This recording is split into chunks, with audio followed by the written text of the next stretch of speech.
As you can see, the Oakland Raiders have won the toss. They have deployed themselves in the kickoff receiving position. Looking down the field is Ira Matthews, number 43, and Malcolm Barnwell. Malcolm Barnwell, by the way, is one of the speedsters on this Oakland Raider team that really is not a very fast team. They get things done in the proper way. But this young man, Malcolm Barnwell, can really fly. On the injured reserve last season was a 7th-round draft pick from Virginia Union. And putting the ball up in the tee for the Minnesota Vikings, Rick Danmeyer. The Vikings 9-7 a year ago, winning the Central Division of the NFC. I might say once again because they are perennial champions.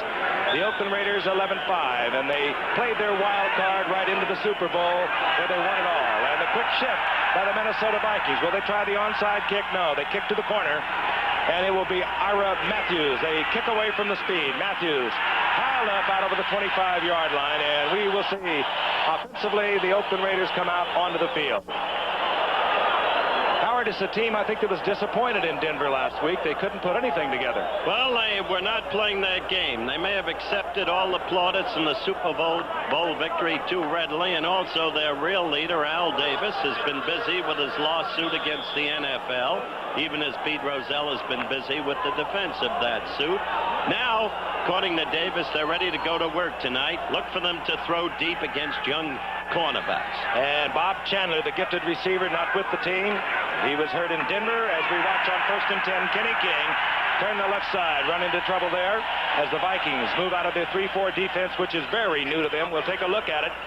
They have not been a good pass rushing team for a long time. The old cliche, they will bend, but they seldom break, Howard, holds true for these Vikings.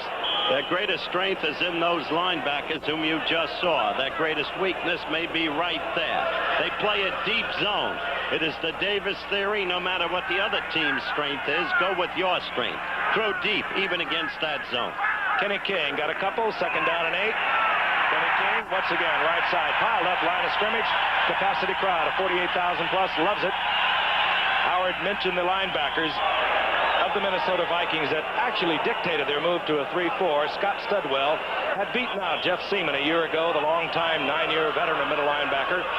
And by going to a 3-4, they can get Studwell, 55, and Jeff Seaman both in the lineup. And they're good hard hitters. They have good outside linebackers in Matt Blair, 59, and Fred McNeil, 54. It's 3rd down and 7. The ball just short of the 30-yard line. Morris Bradshaw, 81, top of your screen. The speedster Cliff Branch to the left. And Plunkett with good protection. Bradshaw, intended receiver, far overthrown as Plunkett laid it up, probably just to get the attention of the secondary. If he was going to get an interception, that would have been almost as good as a punt. So out will come the punting team. And that will mean one of the best who's ever performed. And what a game he had against Denver. Gray guy, averaging nearly 57 yards. He had one of 69 yards. And he is quite an athlete. Eddie Payton. And his mother, Eileen, down in Jackson, Mississippi, must be very proud of the Payton boys. Walter is his brother.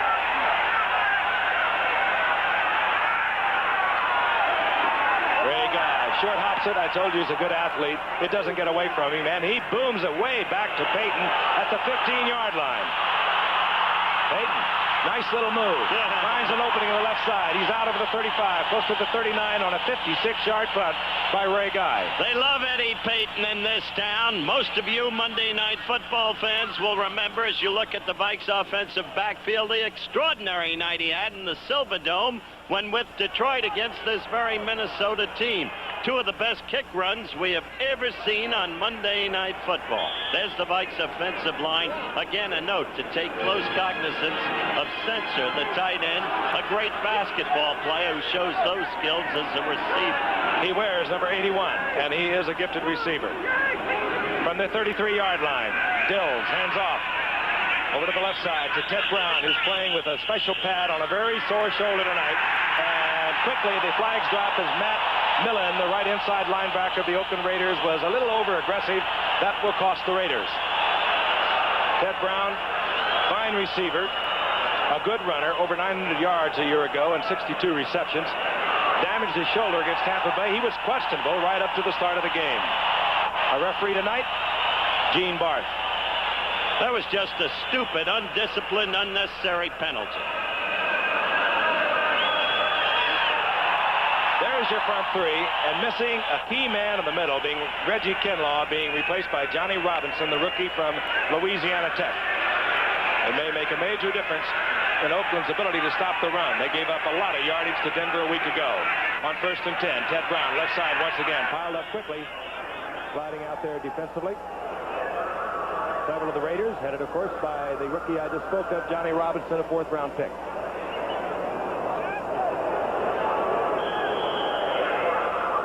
There he is. As I said, he replaced Reggie Kinlaw, who might be, well, we don't know how badly. His knee was damaged. He did undergo surgery, did Reggie Kinlaw. And Dave Pear, remember a year ago, was there. He is no longer with the ball club. So the Raiders, in their 3-4, which they don't stay in all the time anyway, a little weak in the middle. 2nd down and 8. Ted Brown reverses the field. That's an all-pro cornerback, not only in interceptions, but in open field tackling Lester Hayes. Right at the line of scrimmage, and he took on Ted Brown one-on-one. Well, there's the implacable one. The only man he'll bend to is our colleague Francis Talking.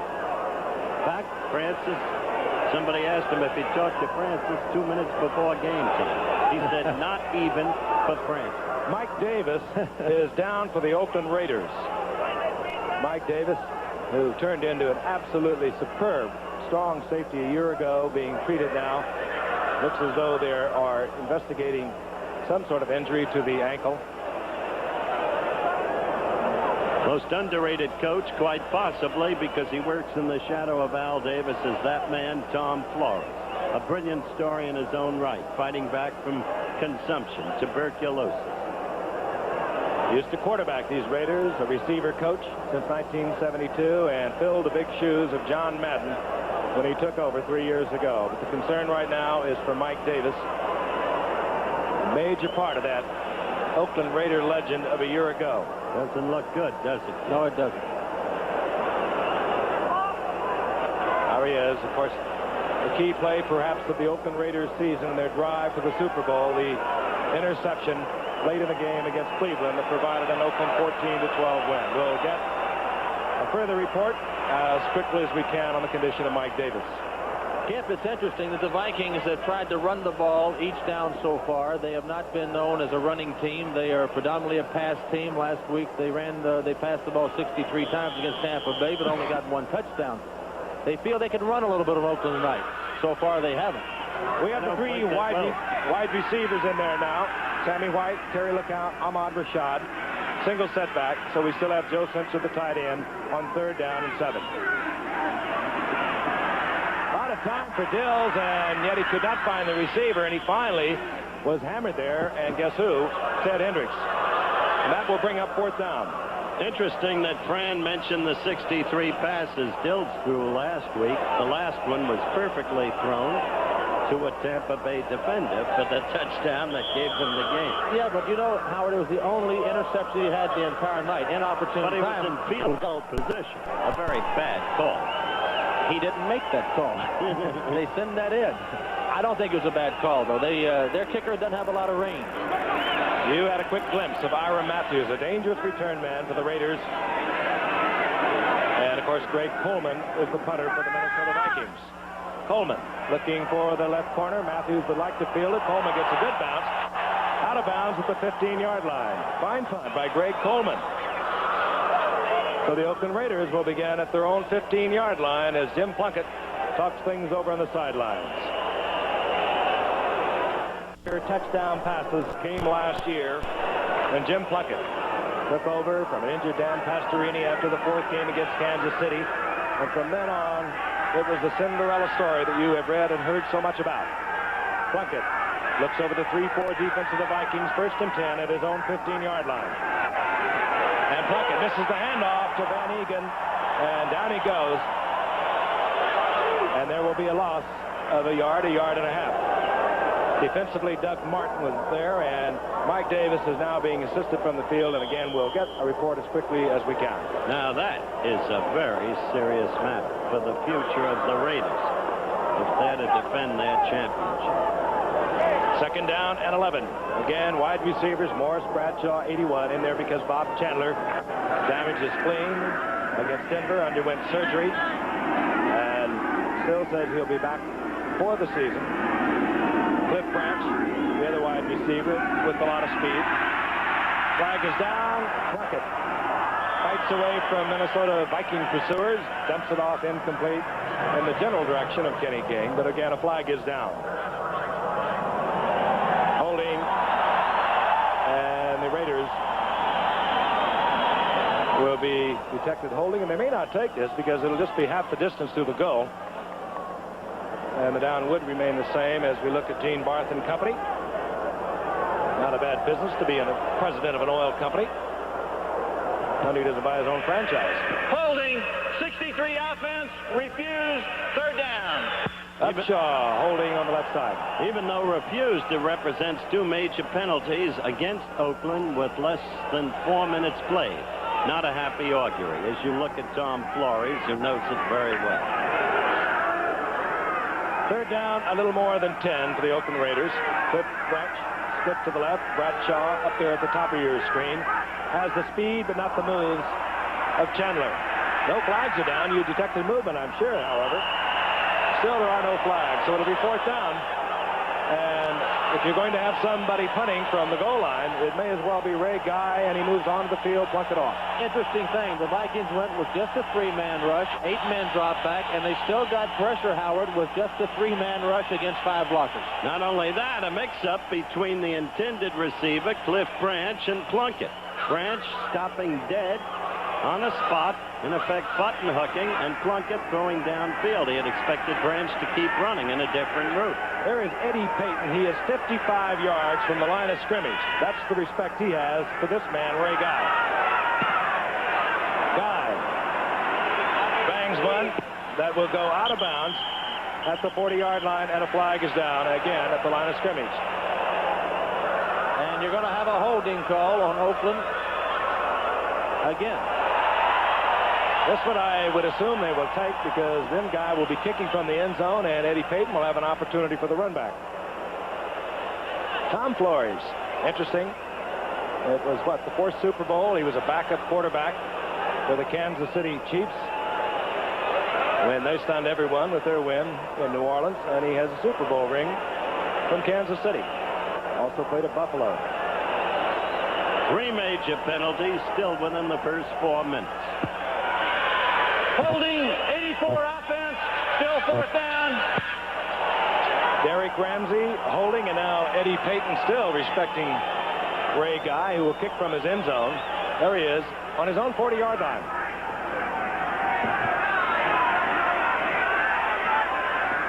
So Ray Guy deep in his own end zone, and the Vikings have been noted over the years for blocking punts, but Ray Guy does not have punts blocked very often. And they're coming after it.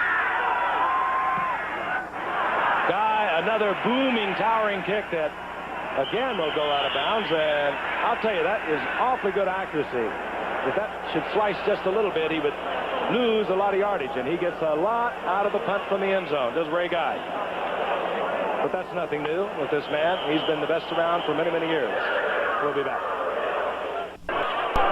Number 23, that's Otis McKinney, who has stepped into the shoes of Mike Davis, whom we told you a moment ago has a damaged ankle that's being x-rayed at the moment. And meanwhile, Ray Guy, and Fran, twice in a row, he kicked from deep in his own territory, angling for the sidelines, and it was deliberate. It was. I've never seen that. 44 yards on that kick against the wind, and then out of bounds with no return. Fabulous. And the one he lost on the penalty, 45 yards out of bounds, no return. First down and 10. The ball at the 47-yard line of the Vikings. Sensor in motion, but the handoff. Ted Brown, left side. Brown stepping out of bounds smartly up around midfield, and another flag goes down. And that's against Oakland, Giff. Again, Millen, I believe. Well, you can't do this and expect to win. There was a gain of about 5 yards. We'll watch again. Second-year man out of Penn State. Where's 55? Look for yourself. You won't see it here, but Ricky Young, number 34, just leveled a linebacker. Got Ted Brown down the field, and you'll see the Millen here hitting him 5 yards out of bounds. Utterly absurd. 4 major penalties. They have played 4 minutes and Personal 10 seconds. Foul, unnecessary roughness, 55 defense, first down. again following the penalty. The Minnesota Vikings will be at the 33-yard line of the Oakland Raiders. We're in the first quarter from Bloomington. 10 minutes and 50 seconds remaining here in the first quarter. Both teams lost their opening games, and we have no score thus far. Simpson split wide to the right. The big tight end with all the agility. And Dills will put it in the air on first down. Simpson is the intended receiver. Otis McKinney was around it. And also Matt Millen. Incomplete. Unusual for Ahmad Rashad. He usually draws double coverage. Oakland plays mainly man-to-man defense. They're going to try to cover him with Lester Hayes and Dwayne Osteen man-to-man. Here it goes again. Dill's back in the pocket. He's got his man. Pretty good throw, but good defensive play by McKinney. McKinney really starred, Frank. He was once a second-round Giant draft choice. Yes, he was. Didn't materialize for the Giants. He really starred during the playoffs last year. Second down and 10. That's Sammy White, another speedy receiver in motion. Ted Brown, draw play. Met there and quickly by number 53, Rod Martin. He of the 3 interceptions in the Super Bowl. And let's talk about that, friend. You know it's not too bright to cover Ahmad Rashad singly. Well, it really isn't. As you look at a picture of Rod Martin there, it's a great matchup, a classic matchup. It's Lester Hayes, maybe the finest cornerback in the game, against Ahmad Rashad, who may be the finest split outside receiver in the game. And they're going nose to nose, man to man. It's just like a championship fight out there. They haven't tested Hayes yet with Rashad, but they will. Third down, 14. 4-yard loss. Ball at the 37-yard line of the Oakland Raiders. Dills in the shotgun. Dills overthrows Sammy White. Sammy White covered nicely by Burgess Owens, and another flag is down. Owens was all over him on that play. No question about it. Holding in this time against Minnesota. Well, here's a decision for you. As I mentioned, Rick Danmar does not have a big leg. I don't think he can make it from there if they had to go to fourth down and kick a field goal. That would be about a 52-yard field goal, which is really beyond his range. 78 offense, refused, fourth down. You're exactly right. That was the decision. See who they bring out.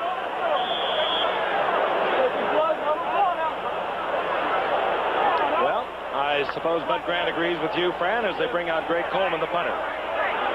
And he's a good corner kicker. He's got good accuracy kicking the ball out inside the 15, 10-yard line. Ira Matthews at the 10-yard line, but he'll try and guess with Coleman as to which corner Coleman will try and angle the ball to.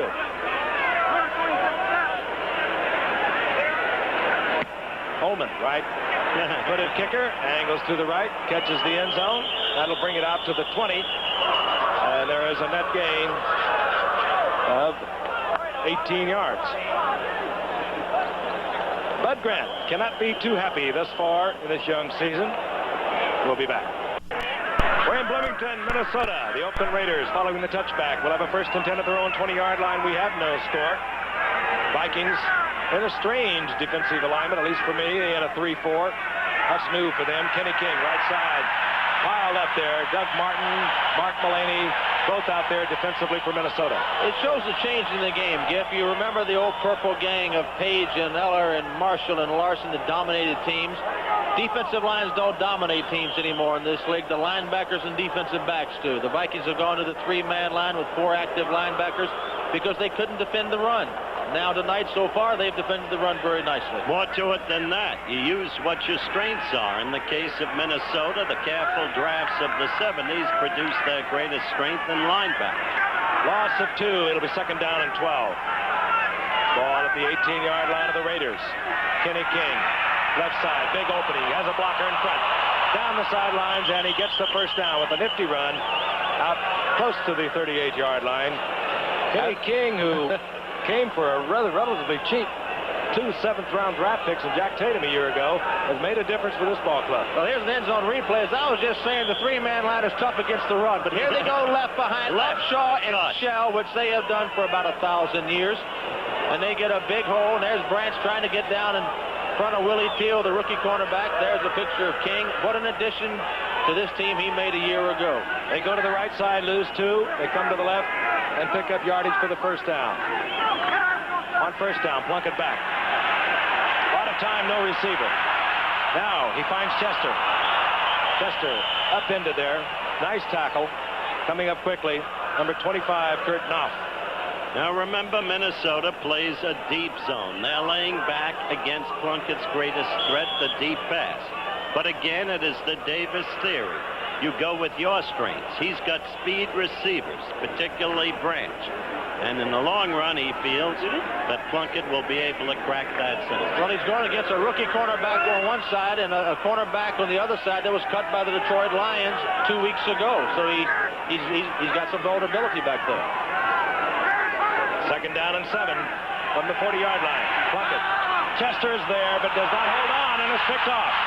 Willie Teal, the interception, and he is relatively, well, you could call him a rookie too, Fran. He comes up with a key interception on a pass that should have been caught by Chester. It's a lot of luck in this game, Francis. That was one of them. Although it was a bad place to throw, he threw the ball to Chester. Chester had a chance to catch it, but he was going to be hit immediately. The ball is looping downfield, which he had to do. A very difficult catch. You're kidding. Good concentration, however, because there was a lot of traffic and a lot of smoke blowing around there. I'm telling you it was. Teal, second-round draft pick a year ago, injured reserve all year with the knee. Big play for Minnesota, 1st and 10. Ball inside their own 45-yard line. Ted Brown almost breaks one off, but quickly Otis McKinney was there for the stop. We've been traveling around the country a little bit. We opened last week in Cleveland. Where were we? I think in Miami on Thursday, Bloomington, and we are going to see the Buffalo Bills for the first time for our ABC crew at 8:30 at a special time on the special Thursday night edition coming your way against the Philadelphia Eagles. What a pair of coaches. Chuck Knox, Dick Vermeil. Not bad quarterbacks, Ferguson, Jaworski. There was a gain of 4, second down and 6. Bills. Open Sammy White. First down inside the 30-yard line of the Oakland Raiders. Some people have forgot about Sammy White except the Vikings. He may not be quite as good as Rashad. I thought he was right up there with Rashad when I played with him. Here's an end zone replay. He's going against Osteen, against man-on-man coverage. That's also the Vikings trick. The 2 outside receivers. Sammy White beats his man easily. Dills gets the ball in there. Threw the ball nice and sharply also, Fred. Yes, he did. Lester Hayes and Burgess Owens, Frank. So the Vikings, they have been in Minnesota territory throughout the first quarter with 6 minutes remaining. Dills sees the man open and tries to hurry the pass, and Sensor could not get back for the completion. Correction, it was Dwayne Osteen and Burgess Owens. Yes. There's Don't kind go of near Hayes. Kind of a youthful movement on this man's part there, Fran. He had time to set up and get that ball there. Well, he's only played, this is, I think, his 3rd regular season game in his 3 years he's been here. He had the man open way down the field. He didn't take his time to get the ball in there. Got to be kind of anxious playing your 3rd game against the world champions. Again, Steve Dills playing for an injured Tommy Kramer. Started last week against Tampa Bay. And the other game he played was against Washington, a winning effort a year ago. 2nd and 10. Oh, what a hit. Otis McKinney on a safety blitz. Ball jarred loose from Dills. I don't think he even saw McKinney. And Oakland comes up with the football. Dave Browning. Well, that was a tough hit, my friends. I want to see the replay here. They're not allowed to hit the quarterback in the head under any circumstance. Let's see where he puts his forearm. I don't know whether he got it low enough or hit him in the head. It's in the head. That is a penalty. He went up the chest and caught him in the head. No matter how he gets there, that is a penalty to try to protect the quarterback. He could have put him out very seriously. It was a good play except for the head. Otis McKinney, who has replaced an injured Mike Davis, forces the turnover, and Oakland will have the ball 1st and 10 at their 34-yard line. Frank Gifford along with Howard Cosell, Fran Tarkenton. Fran watching his old teammates, the Minnesota Vikings, who have just coughed up the football, blitzed by McKinney, jars a loop from Steve Dills. The Raiders have a 1st and 10, their own 34-yard line. Bradshaw split right. Plunkett connects with Kenny King, and Kenny King turns upfield looking for first down markers. Gets to the 42, a couple of yards short. Scott Studwell made the stop. That's Tommy Kramer, who's got strained ligaments in the knee. Talked to him today. He's hopeful he'll be back in 2 or 3 weeks, but he can't even be sure of that. Crackerjack, young quarterback, cut kind of in the Tarkenton mold. He has played very well here the past 2 years. At the end of last year, he played about as good as anybody in the league. Second down. We'll call it 3 as the ball marked just over the 41-yard line. Kenny King, right side. Good defensive effort. Left side, headed there by James White and Mullaney. Maybe a pickup of a half a yard. It'll be 3rd down and 2. If the Raiders have given the Vikings every chance in the world to take the lead in this game, and the Vikings have not taken advantage of those opportunities. Well, we saw key Viking weakness in that regard. They do not have a long-range field goal kicker. Another key element, the depth of the Raiders. Mike Davis gets hurt. McKinney comes in and becomes a compelling factor. Single setback. Van Egan. Plunkett, 3rd and 2. Throws a short one over the middle of Van Egan. There is a flag down that usually holding. Comes down before the holding call. Van Egan picking up the first down yardage inside the 45 of Minnesota. As we wait for the call, it's interesting that Oakland likes to throw the ball. Let's listen to the call. Against Minnesota.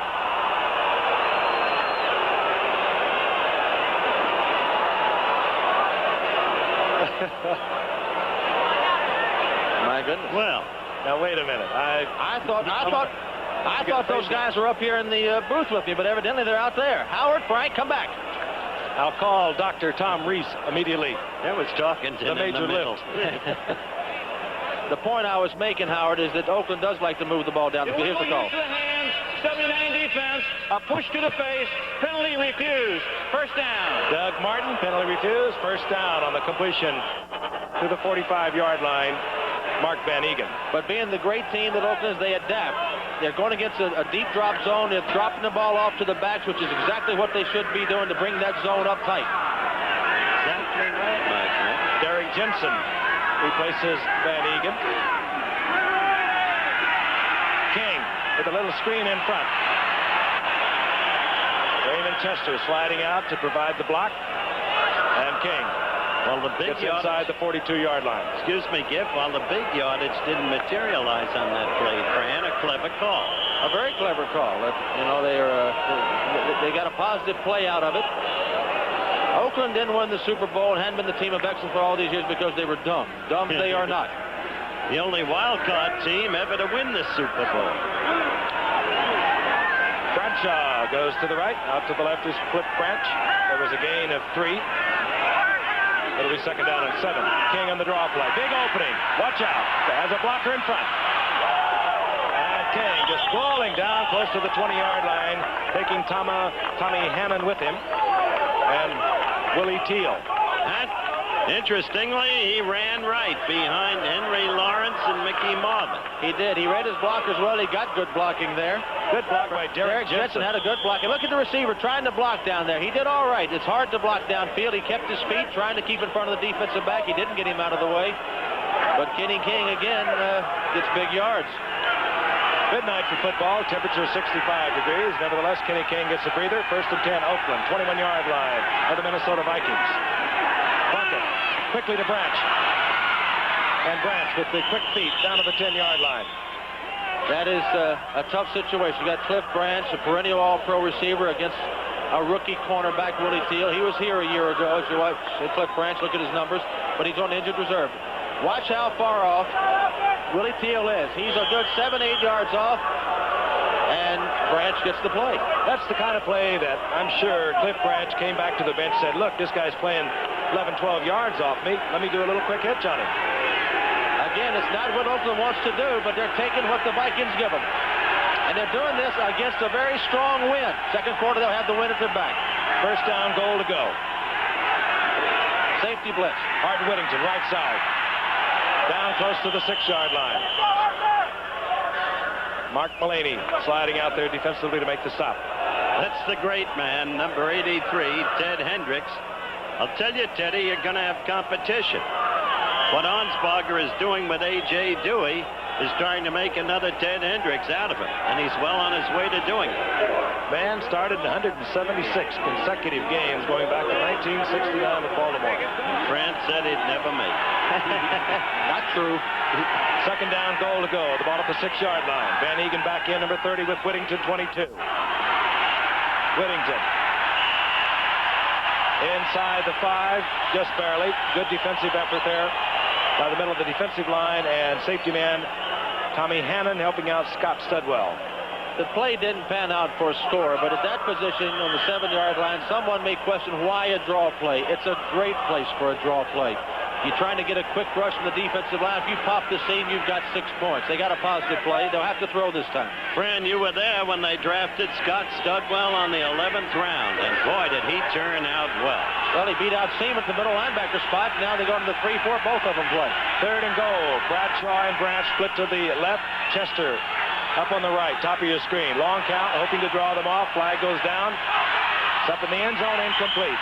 Tommy Hannon over there helping out Willie Teal against Cliff Branch. I think that Plunkett drew them off. I think you're right, Howard. I think Duck White jumped off sides. Offside, Minnesota. You're not supposed to do it, but every now and then give them a long count, give them a little extra hut instead of your ordinary hut, and off they come. It's tough to give a team the quality of Oakland a second chance down there inside the 5. 72 defense, offside, half the distance, still third down. Jim White, they call him Duck White. Offside, third down, goal to go. The penalty half the distance to the goal. All right, Oakland's come in with their goal line type offense. The Vikings are adjusting their goal line type defense. 3 tight ends for the Raiders. They're in a situation where they can run, but it's a long way to run down there. I think pass again, Giff. And if we pass, we'll probably see play action. That's right. That much time remaining in the first quarter. There is no score. The toss is to Kenny King. Sprinting to the sidelines. He will not get there. Fine defensive effort. Willie Teal, who was victimized a short while ago by Cliff Branch. Beautiful tackle. It was. It's hard to run from 3 yards out down there. It's difficult. Here's an end zone. He's going to pitch out. You've got 11 men up on the line of scrimmage. Not much place to go. And Teal really played off the blocker. What a play by Willie Teal. That's the point, Fran. Yep. He played off that block. Great play. There he is. We told you, a second-round draft pick a year ago. Missed the season because of an knee injury. Bobby Bryant is retired after 13 years, and Willie Teal has that starting job to earn. Chris Barr with Ray Guy holding. 21-yard attempt. First score of the night.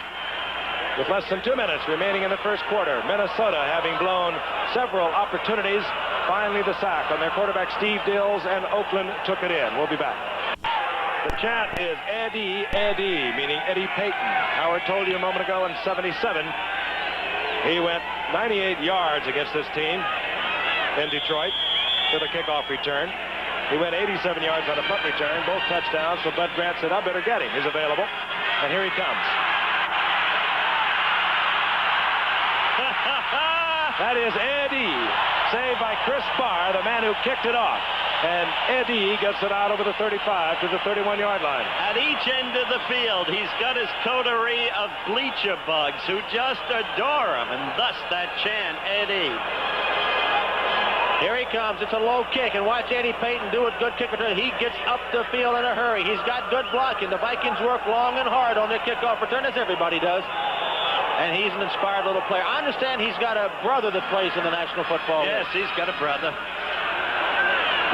Sweetness, they called him. Oh, yeah. First and 10, the Vikings. They have marked it at the 37-yard line. The Vikings down by 3. This is Ted Brown again. Out over the 40-yard line. Gain of 3. It'll be second down and 7. Hit there by Johnny Robinson, the rookie middle nose guard for the Oakland Raiders. A real problem for the Vikes. Well, they have a number of problems, but the absence of a running game is killing them. You know that, Fran? The Vikes have not had a running game here for the past 5 years. I do not understand why, but we haven't had one here when I was here either. You know what? They were last year next to last in the National Football League. Only one team was worse in rushing than the Vikings, yet they won that Central Division. Second and 7. Bills. They won't waste time running too often. This one's hung up for grabs. And there's going to be an interference call downfield. It could be either Osteen or Rashad because they were both fighting to get back to the ball. Well, this will be a bonus for the Vikings if they get an interference. It really will. And I think they're going to get it. Defensive pass interference, number 35, first down. Dwayne Osteen against Rashad. He had great coverage, but watch, Ahmad's a field player. He knows where he is on the field. Watch Ahmad get back into the underthrown ball. I'm not sure who pushed who, really. I love Ahmad, but he might have pushed as much as Osteen. Well, again, stupid penalty. 5 major penalties against Oakland here in the first quarter. I think that call working against Osteen was that Osteen was playing Rashad while Rashad was playing the ball. First and 10, inside the 40 of the Oakland Raiders. Dills again, feeling the pressure of Ted Hendricks. And he goes down in the arms of Dave Browning. Hendricks didn't make that tackle, but Frank called it exactly right. Hendricks was the one who put the pressure on and caused the tackle. Here's the end zone replay. You'll watch Hendricks come in here. The trouble with Hendricks, not that he gets so many sacks, but he's so big. He gets penetration. He gets up in your face. He makes you move up, and somebody else gets the sack. Hendricks caused the sack there that Matuzik and Browning get credit for. You've got to set your play trying to look at where Hendricks is coming from because he comes from anywhere and everywhere. Second down, a little more than 15 to go. He's got Rashad against Osteen again. He's had the screen call to Ricky Young. There's a blocker in front, and Ricky Young tacks on some yardage.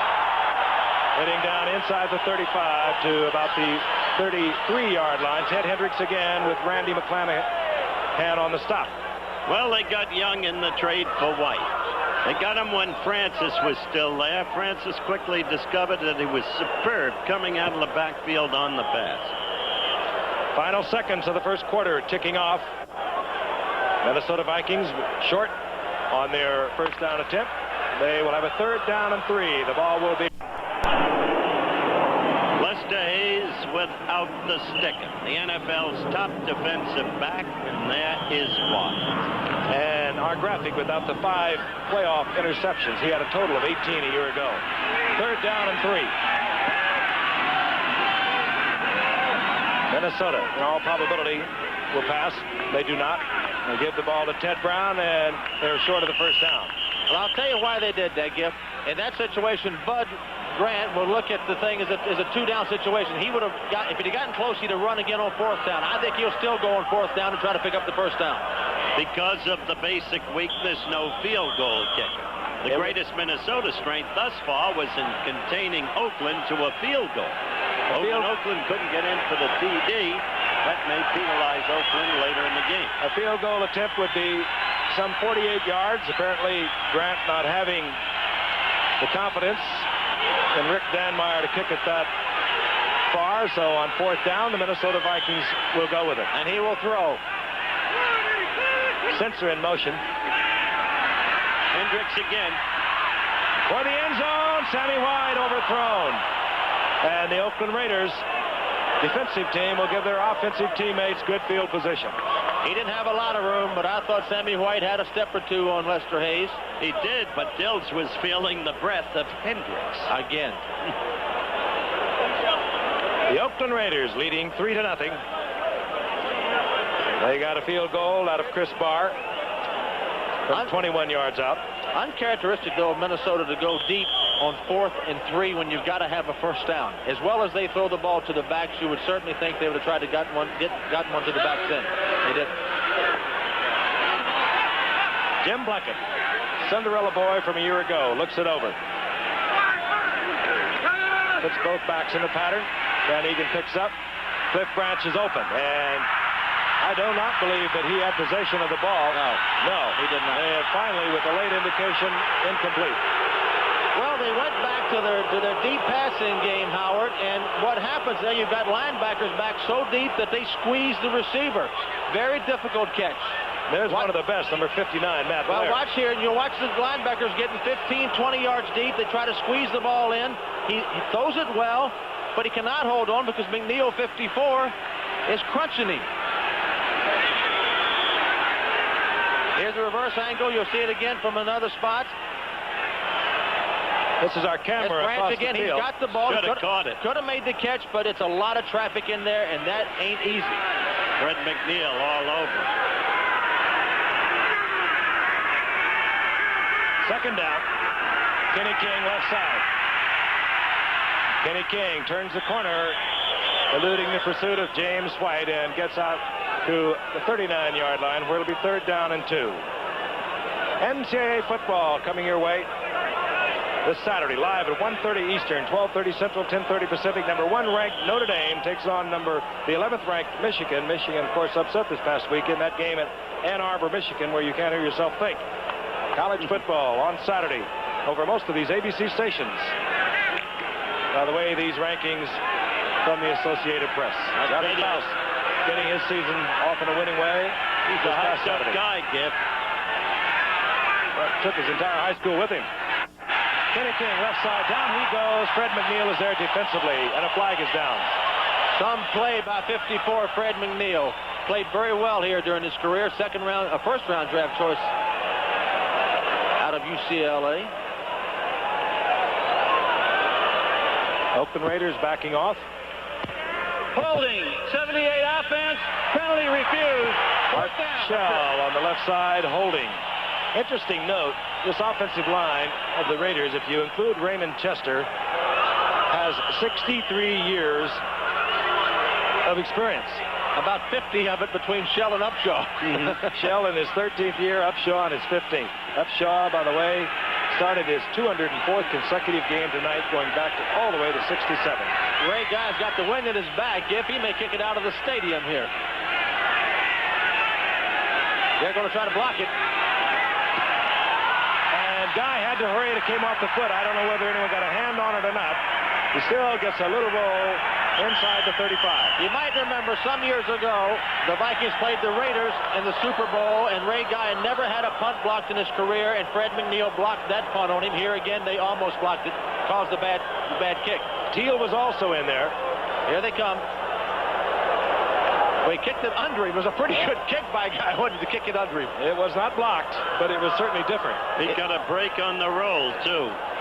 30 yards on a punt that Ray Guy slipped under the arms of Teal. Minnesota, 1st and 10, their own 35. Line, the word is of Mike Davis, fractured fibula of the right leg. Considering the different things that could have happened, that cannot be all too bad.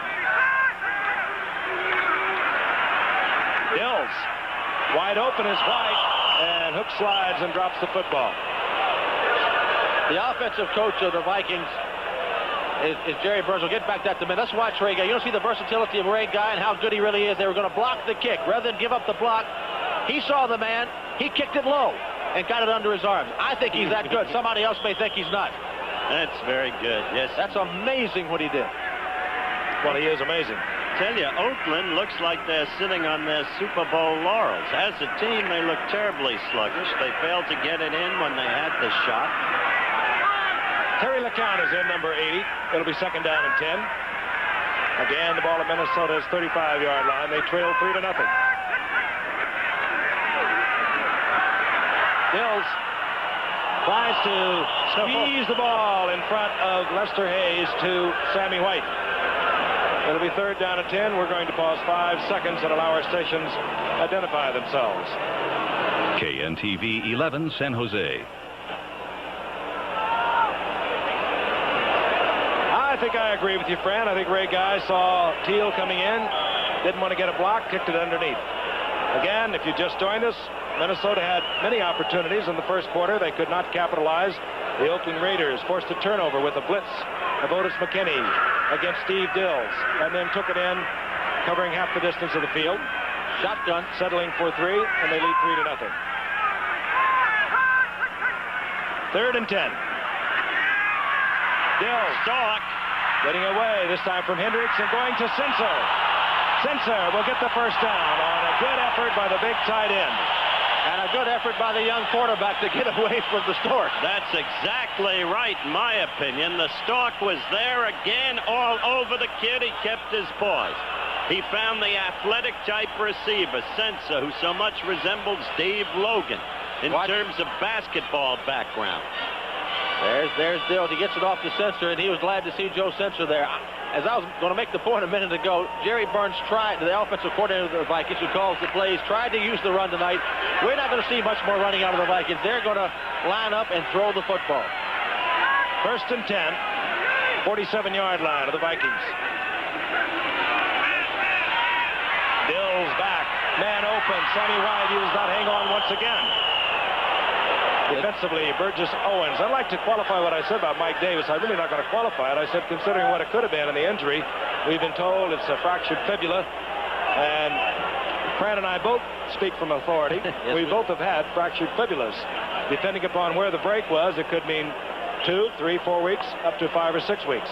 All right, here's the reverse angle. The kid, Dills, throws a strike to Sammy White. Sammy White doesn't drop many balls.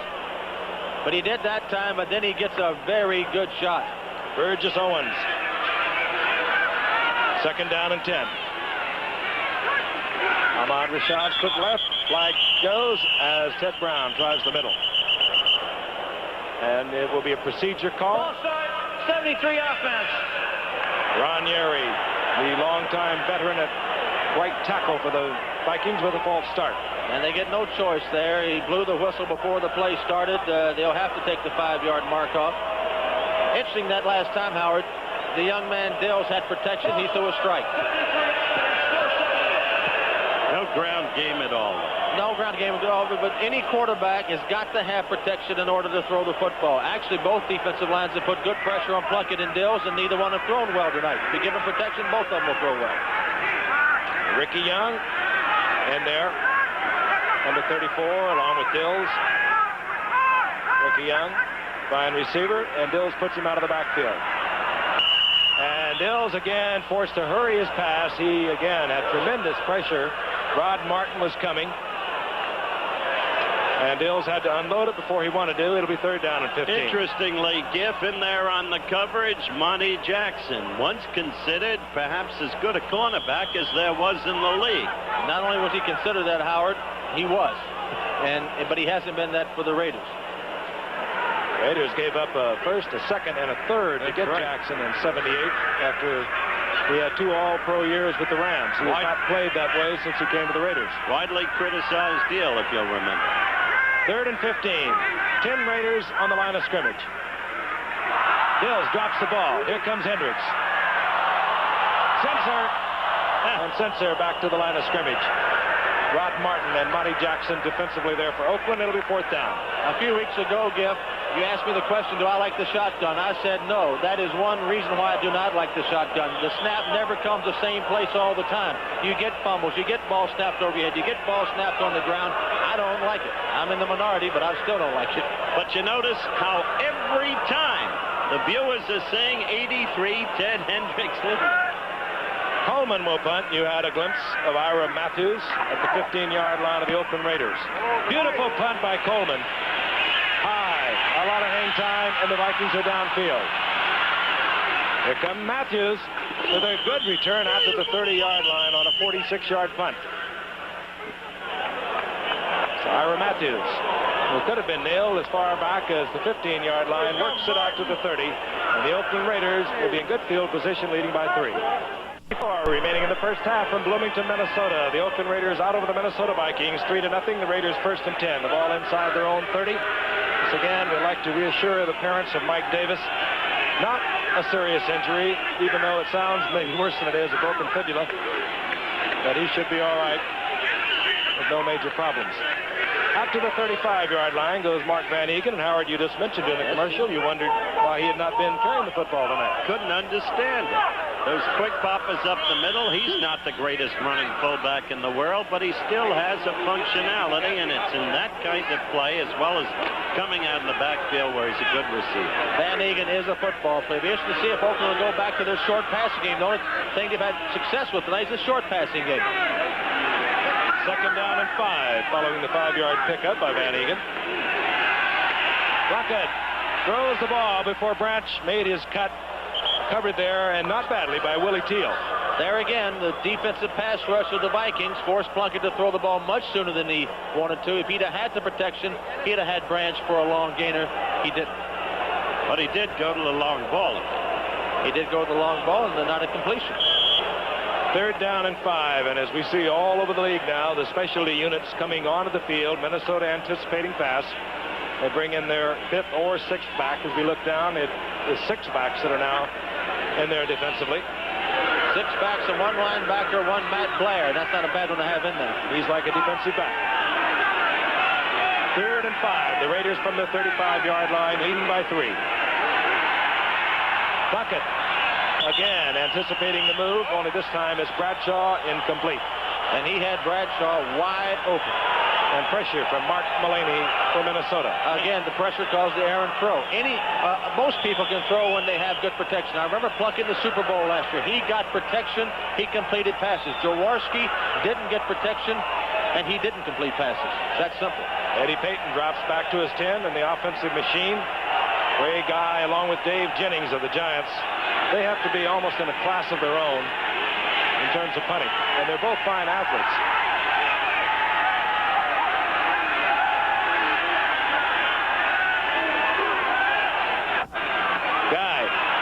This time it does not turn over and does not necessarily take a Raider bounce, and is killed at the 31-yard line. Hustling down there was Derek Jensen. 34-yard punt. He had plenty of time, an unusually poor punt for Ray Guy. Capacity crowd as we begin the final home season for the Minnesota Vikings in Metropolitan Stadium, where we'll return in a moment. Not one of your cosmetic beauties is the matchup thus far tonight between the Minnesota Vikings and the Oakland Raiders, but there is some heavy and hard hitting as both teams trying to win their first game of the season. They both drop their openers. Minnesota, 1st and 10 from their own 31-yard line. Ted Brown left side, and he's taken out of the pile by Randy McClanahan. Well, it'll be 2nd down and 10. They're a pair of teams to be closely watched. Chuck Knox gaining every day in admiration and respect, and Dick Vermeil, of course, already acknowledged as a great coach in his young time. It's an 8:30 start. Take note of that, a game we really look forward to. You know, you hear a lot about Ferguson and Cribbs, and of course Jerry Butler, but Buffalo in 2 games have given up 3 points. They've got some defense up there. 2nd and 10. Sammy White in motion. Dills trying to get the screen off, trying to get to Ted Brown, but the Vikings reading it beautifully. Randy McClanahan was right out there stirring the waters up in the middle of the screen. Not allowed Dave Browning to pressure Dills. There's old Mark Mullaney, better known as Fonzie to his friends on the team. Was a #1 draft choice some years ago. They think he's their best pass rusher now, and he's played well tonight. Had a difficult time of it in the preseason game against the Rams. And his father, Ed Mullaney, sang the national anthem tonight. Some say that's in Mark's contract that his dad's got to sing the national anthem twice a year at the home games. I'm not sure that's true, but he sang it tonight. Passing down, keep track of Ted Hendricks. He's been in the backfield all night. 3rd down and 10. And now, Steve Dills did not like his setup. Said something to Ahmad Rashad. Looked at the clock. He would never get the play off, so he calls timeout, and he slides over to visit with Bud Grant. Baseball scores. As we watch Dills come back on the field, I do sympathize with him. It's tough playing in this league after 3 games experience. Playing against the world champions is even more tough, and with Ted Hendricks moving around like he moves around and the variety of defenses Oakland presents you, it's difficult. That time he got to the line, he didn't know whether he had the right play called or the right blocking called, and he did the right thing. He called timeout and said, help. I've been there.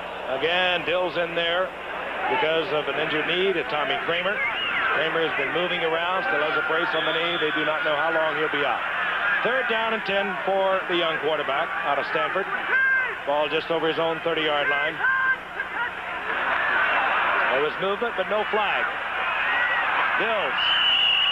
And a quick reaction defensively there. Ted Hendricks was there, and also Howard Long, rookie 2nd-round draft pick. Can't believe the number of times we've seen 83 in the Minnesota backfield. Well, I saw not only 83, but he had 4 playmates back there in poor old Dills' face. And that brings out Greg Coleman. Ira Matthews dropping for Oakland back to his own 30-yard line. There he is.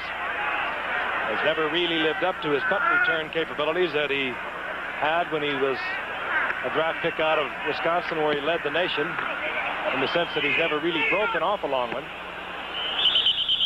And it takes the Greg Coleman Minnesota bounce and goes out of bounds at the 38-yard line. Now, what do you do as we look at Matuzak when you're getting... Hello, Tuz. Yeah, we know you got it. University of Mars, Karras once said. He is something. Of Sistron. Is that an angry look? You know, to counteract the pass rush, what you've got to do is throw quick rhythm passes. Minnesota lays off. I would think that Plunkett would go to some quick hitches, quick outs, throw to his backs, do something on a quick rhythm to nullify the pass rush that he's been getting also. See if he does it. First and 10, 38-yard line of Oakland. Plunkett, play action, and here comes Matt Blair. Matt Blair, who is much like Ted Hendricks, he is not given the freedom that Ted Hendricks is defensively, but the record speaks for itself. He's a very special linebacker. Well, instead of going to quick rhythm, they went to a long rhythm. That's a play pass, a very poor play pass. Nobody blocked Matt Blair. It takes longer for that play to develop. When you're getting a big pass rush, it's not the best thing to do as you look at old Matt Blair. That's where Jim Plunkett says, I've got him. Now you got yourself in a real hole. It's 2nd and 20. You cannot go to quick rhythm passes. Three-man front still by the Vikings on 2nd and 20. Whittington, left side. Whittington turns the corner and accelerates out to the 40-yard line, where it'll be 3rd down and 8. That was actually a very good call. Running left behind the two, Shell and Upshaw.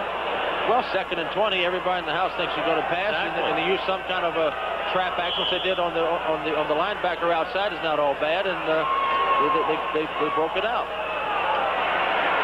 Whittington fell off a little bit from his previous 2 years. Last year with the Kenny's King coming to the Oakland Raider offense. And he still has exceptional running ability. 6 defensive backs plus Matt Blair. 4 down men. 3rd and 8. Plunkett.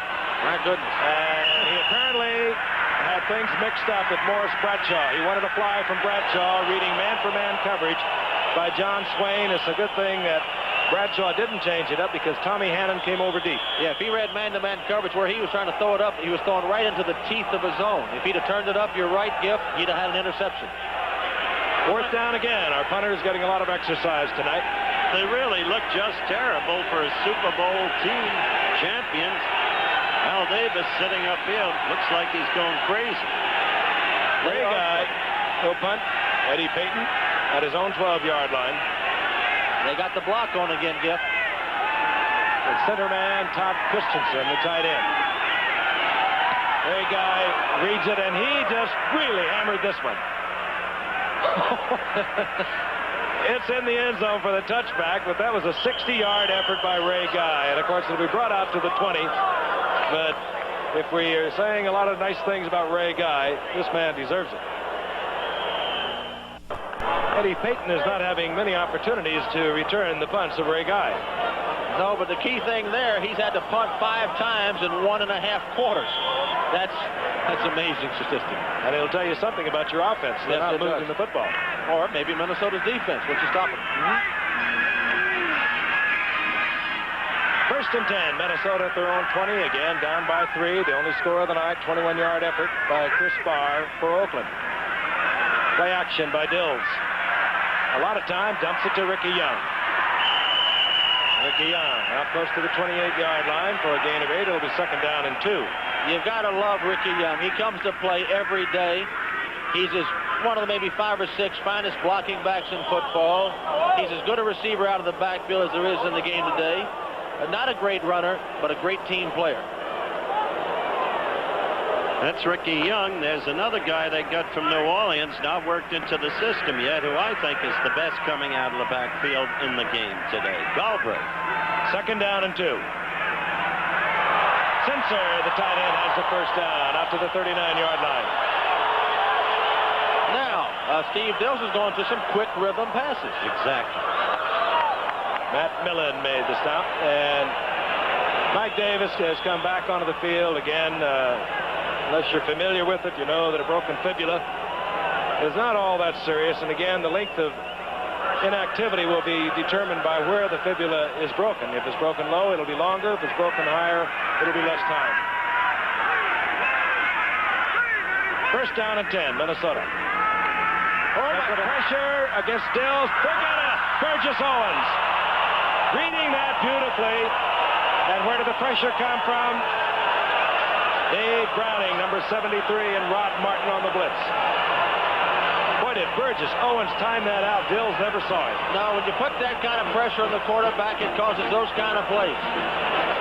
29-yard touchdown.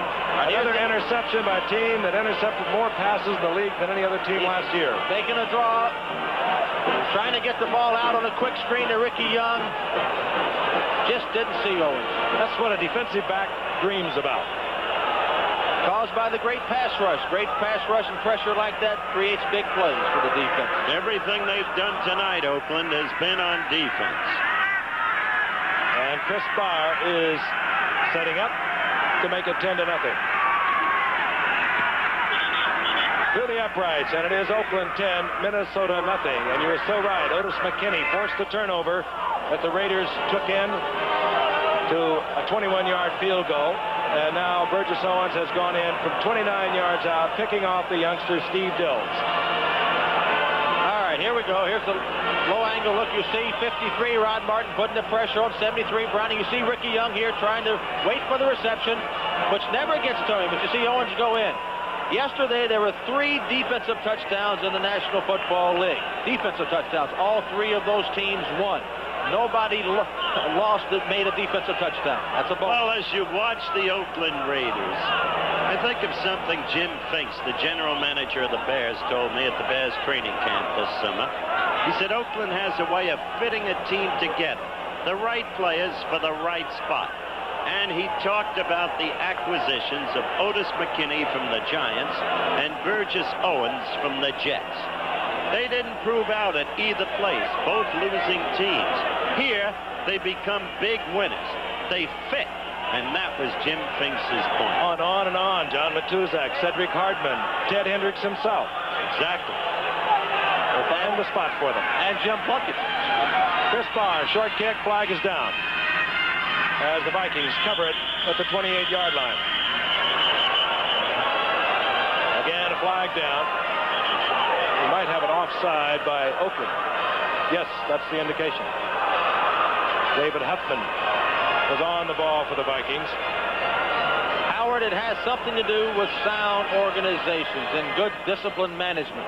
That's what wins the National Football League as we watch the Number 41 on the kicking team was offside. Will re-kick with a 5-yard penalty. The teams that win, like businesses that win, are the ones that are well constructed and well managed and well organized. And the Oakland Raiders under Al Davis have been just that. Ted Watts was offside. Ted Watts, first-round draft pick. Compliments of the Dave Casper trade to Houston. Howard Long, who is playing tonight, a defensive tackle, a rookie from Villanova, was taken in the second round. Compliments of Dave Casper, and they will have a number 2 pick for Dave Casper coming up in 82. Let's watch this from the end zone. I like the view. You get an opportunity to see the gaps open.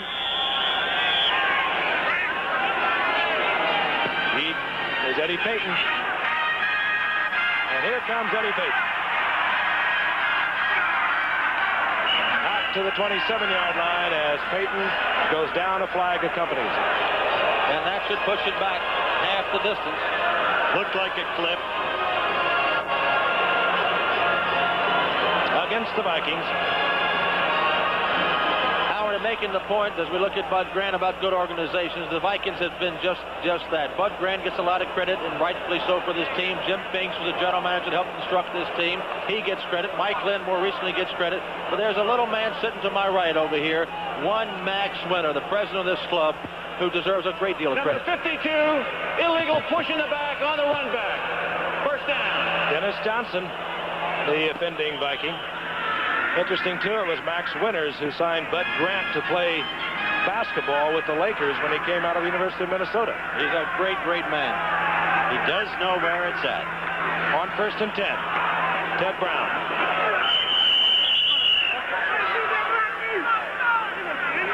Has anybody else carried the ball tonight but Ted Brown? I don't think so. I don't think anybody else has carried the ball. Jerry Klein, anybody? No. Yep, Ted Brown, the only ball carrier tonight, which tells you again the basic weakness of the Minnesota ground game. How about that? 10 rushes, 11 yards.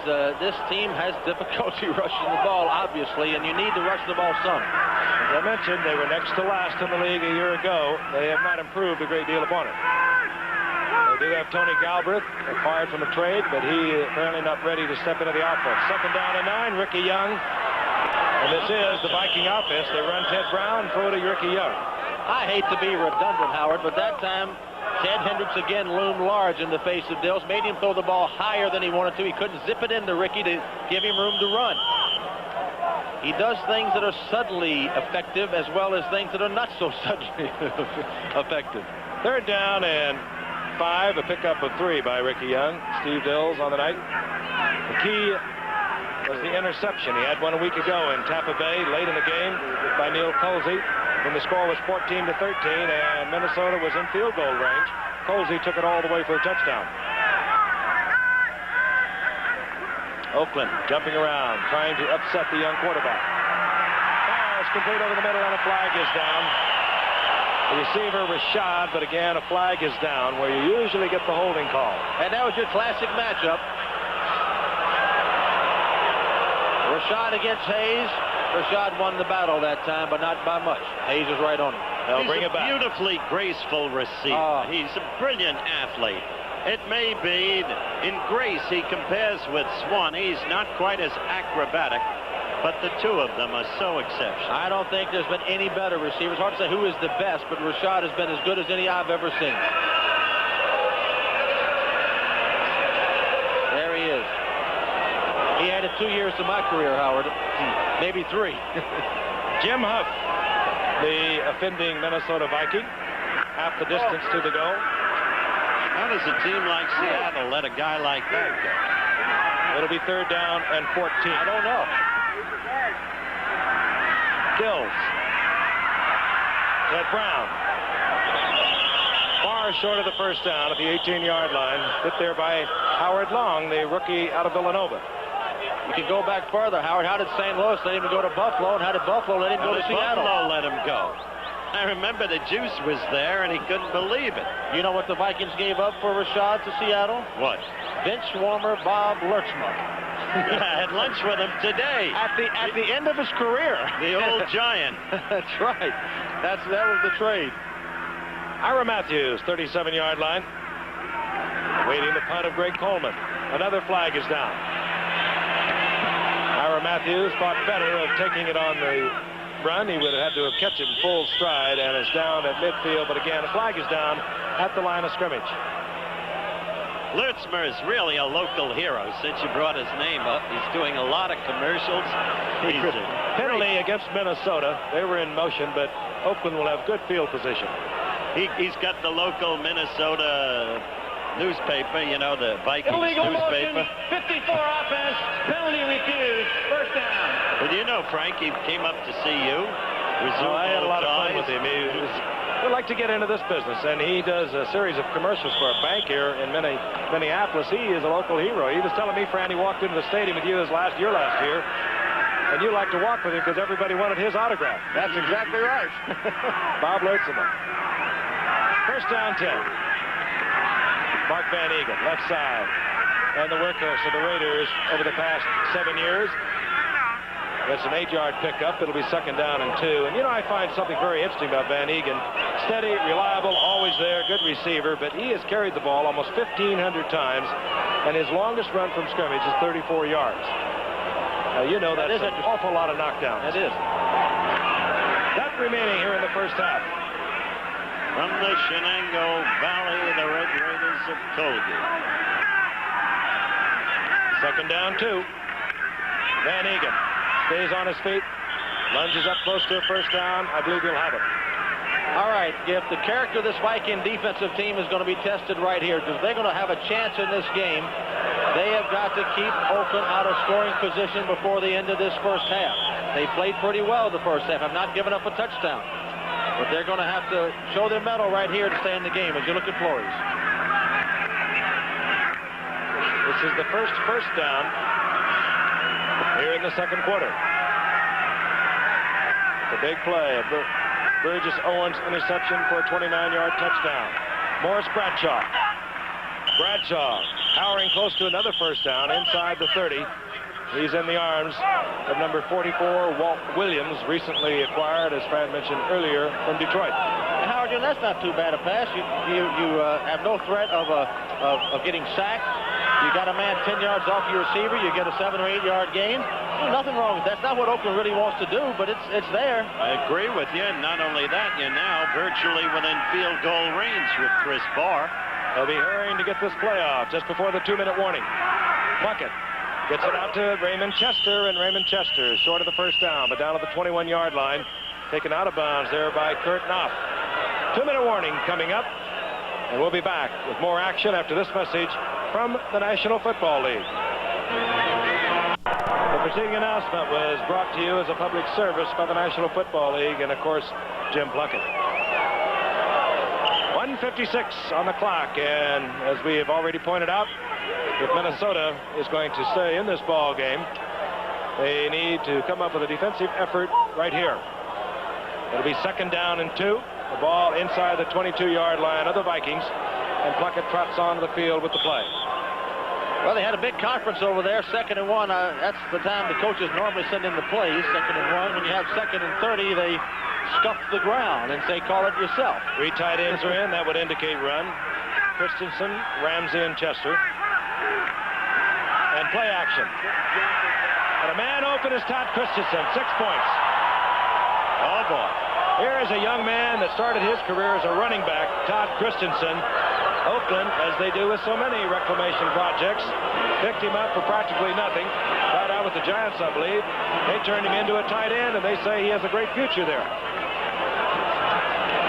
His end zone replay. It's a little rollout action, faking to Kenny King, and as they called him in Dallas, Todzilla runs the sideline. Tommy Hannon was just short there trying to get to him. I know Gil Brandt was high on him down in Dallas, but they let him go, and he bounced around and found a home, as so many do in Oakland. Key reception in the playoffs. Remember, against Houston, very similar play.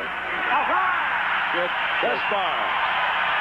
It's no good. When all else fails, Giff, the Vikings can block field goals and extra points. They've blocked more, I think, than any team in the world. Alan Page blocked 14 of them while he played here, and Matt Blair has blocked 12 while he's been here. I'm not sure who got the hand up here. Let's see. But they do this as well as anybody. There's Blair going up. You see him up high. That's Joe Sensor beside him. I think Blair got it. It is picked up by, I believe, number 81, Joe Sensor. In any event, you're so right. They've been doing it for years. But you do not score a lot of points that way, and they are down 16-0.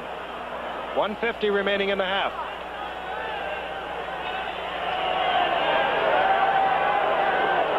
Bloomington, Minnesota. So many memories with the Vikings. What's your greatest game here? What do you remember most? I think I remember the first game here when we opened against the Chicago Bears and beat them 38-13, and nobody in the world thought we could beat the Bears on opening day of the new franchise in '61. Number 3 draft pick came off the bench to throw 4 touchdown passes, I think. His name Tarkenton. This will be out of bounds. They'll back it up 5 yards.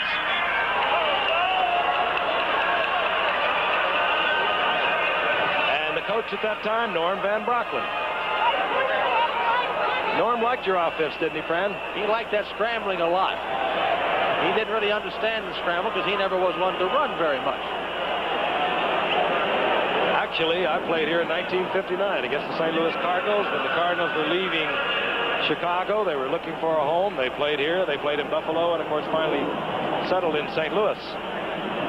I was very precocious. You know, tradition. 12.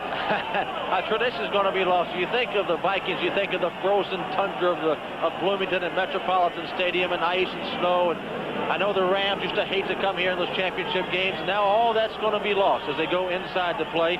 Quite frankly, I'd rather see them play outside. 63,000 capacity stadium right downtown. The Hubert H. Humphrey Metrodome will open next year. Here comes Eddie Payton. Eddie Payton. Look at him go. Watch out. Watch out. Could take it all the way. He will. How about that? We got a ball game again. Steady Eddie. The length of the field, 100 yards, and the crowd has risen as one. Well, I guess, Howard, it must be you and I. Oh, I'll tell you. Watch this. Walter's brother, Eddie. There he goes. He had his back foot on the goal line. He breaks tackles, and then he just turns it on. Jeff Seaman, number 50 out in front, but doesn't do a lot of good. Gets a little bump there from Nord, and he almost put the ball up too soon. And there you are, Aileen. Eddie said, say hello to my mother in Jackson.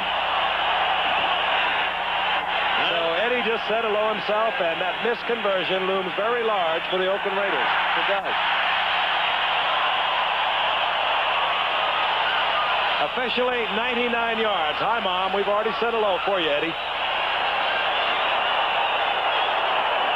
That's great.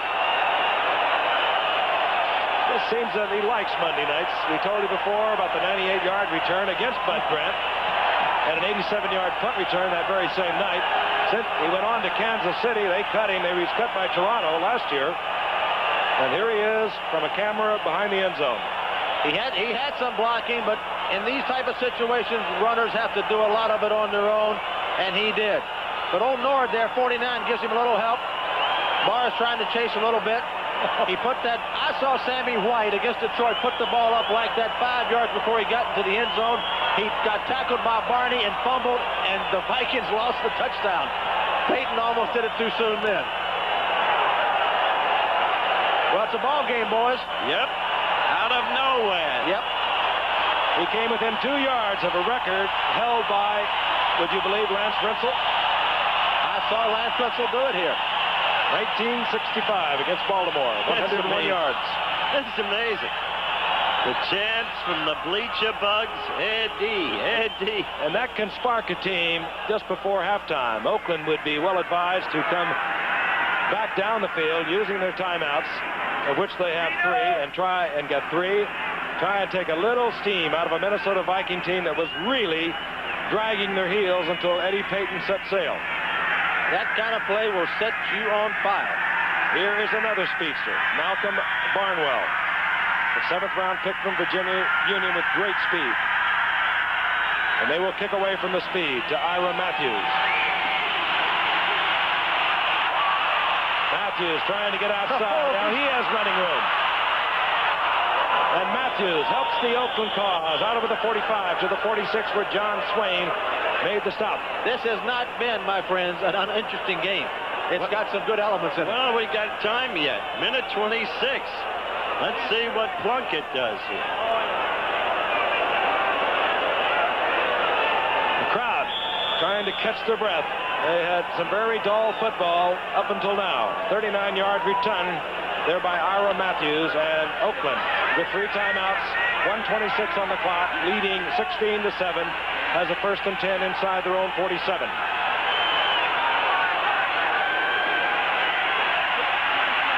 Plunkett has the time, finds the receiver over the middle, Van Egan. Vikings are indicating incomplete, and that's affirmed. Mullaney once again pressuring Plunkett. And the official had a great view of it. He was in terrific position to call it. I'm sure it must have hit the ground first. It was a pickup. Good pickup, but a pickup. Again, pressure on Plunkett. 2nd down and 10. Vikings now gone to a 4-man line gift. Holloway's in. Thinking pass, Bradshaw and Branch move to the right.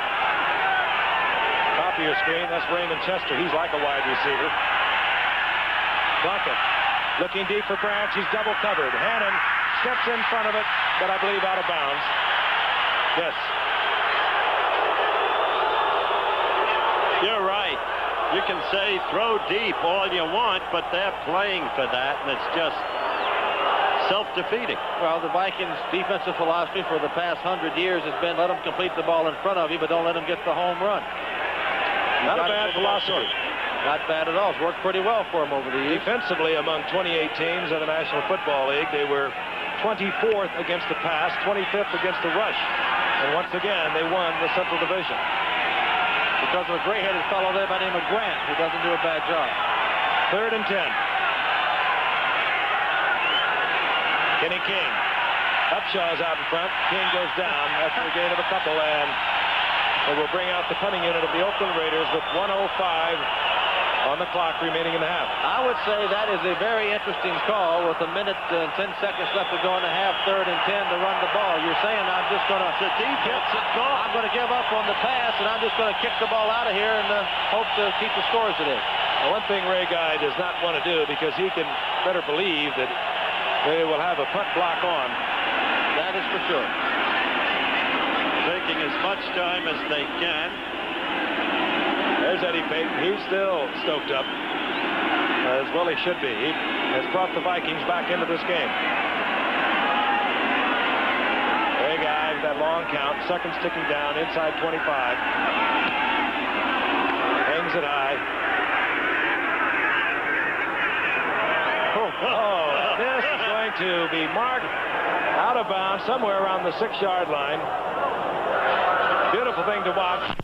It was academic, because I do not believe with any kind of punt with the Vikings try anything risky at this point with 14 seconds remaining in the half. And they're only down by 6 points. I think you'll see they're within a touchdown and a field goal of the lead.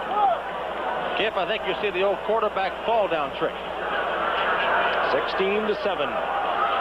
Little Eddie Payton going 99 yards.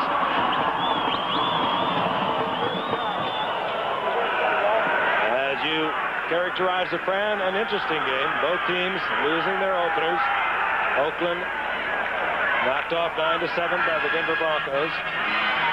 And Tampa Bay taking the Vikings on Saturday night, September the 5th, 21-13.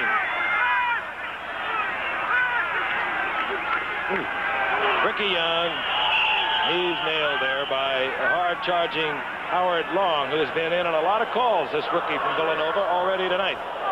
And with Willie Jones out for the season with an unrelated injury, unrelated to football that is, they could use a rapidly developing Howard Long. That's the end of the first half, and we'll be back with halftime activities after this message, and then a word from our local station. All right, set to go. Chris Barr will kick off, and Eddie Payton, single deep man. There he is. And we would suspect that Brother Walton, one of the greatest runners of all time in this game, is watching his brother perform tonight. Short kick. Payton made a move on it. You better cover it, Eddie. That ball is alive. Touchback, and Minnesota will take over their first possession from their 20-yard line as we look at the halftime statistics, dominated, as you can see, convincingly by Oakland, particularly in net total yards. Not only that, but the yards rushing reflects what we emphasized in the first half, Frank. Only 9 yards on the ground by this Minnesota team. With so unbalanced an attack, you can't go anywhere. And yet each year, 11 out of the last 14, they have won the Central Division of the NFC. Tony Galbraith is in there, number 32, recently acquired from New Orleans, as Dills on first down at the man open. Sammy White. Sammy had to wait for it, or it could have been 6. The reception is good to the 36-yard line of Oakland, as either Oakland blew the zone. I think that Burgess Owens, who was down there pounding his fist, forgot to cover up for Lester Hayes. I don't know, Giff. He's got Lester Hayes man-on-man. Now, Lester's covering him man-on-man. He's trying to, but Sammy put some kind of move on him, and he just beat him bad. Sammy White can play. He stayed away from Lester Hayes. He gave him a couple of jukes, froze Lester Hayes for a second, avoided the one hit that Hayes had allowed by the rules, and the Vikings are at the 36-yard line of the Oakland Raiders. Tony Galbraith, the pass overthrown. Tony Galbraith, by the way, good receiver a year ago in New Orleans with 57 receptions. He'll fit into the Minnesota attack. I'm surprised that he played him. Bud usually keeps them on the bench for at least a month, doesn't he, to learn the system. But I think he's the very best in the league coming out of the backfield. By the way, the Patriots, with all their great personnel, who've lost their first 2 games last Sunday against the Eagles, 13-3, have signed Sam Van Cunningham.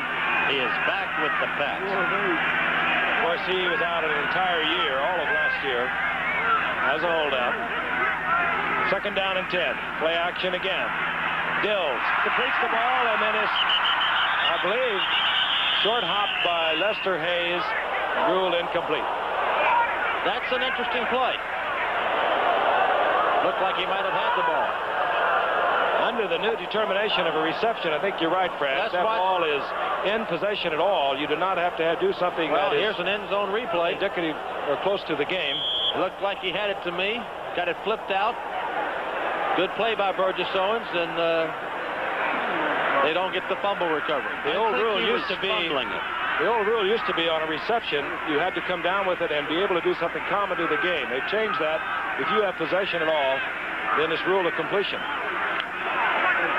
In any event, incomplete. 3rd down and 10.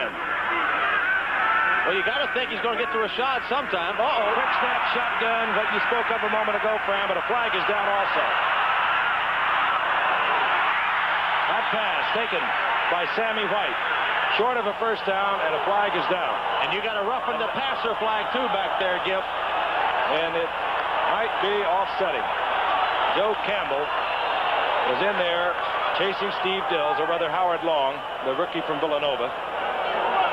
Until that bad snap from center, the very problem you expressed with the shotgun, Dills was getting excellent protection. He really was. And he was delivering the football. Right. Our referee again tonight, Gene Barth, discussing the penalty. First with his staff, and now Ted Hendricks is getting in there, have his say. This is going to hurt the Raiders and help the Vikings.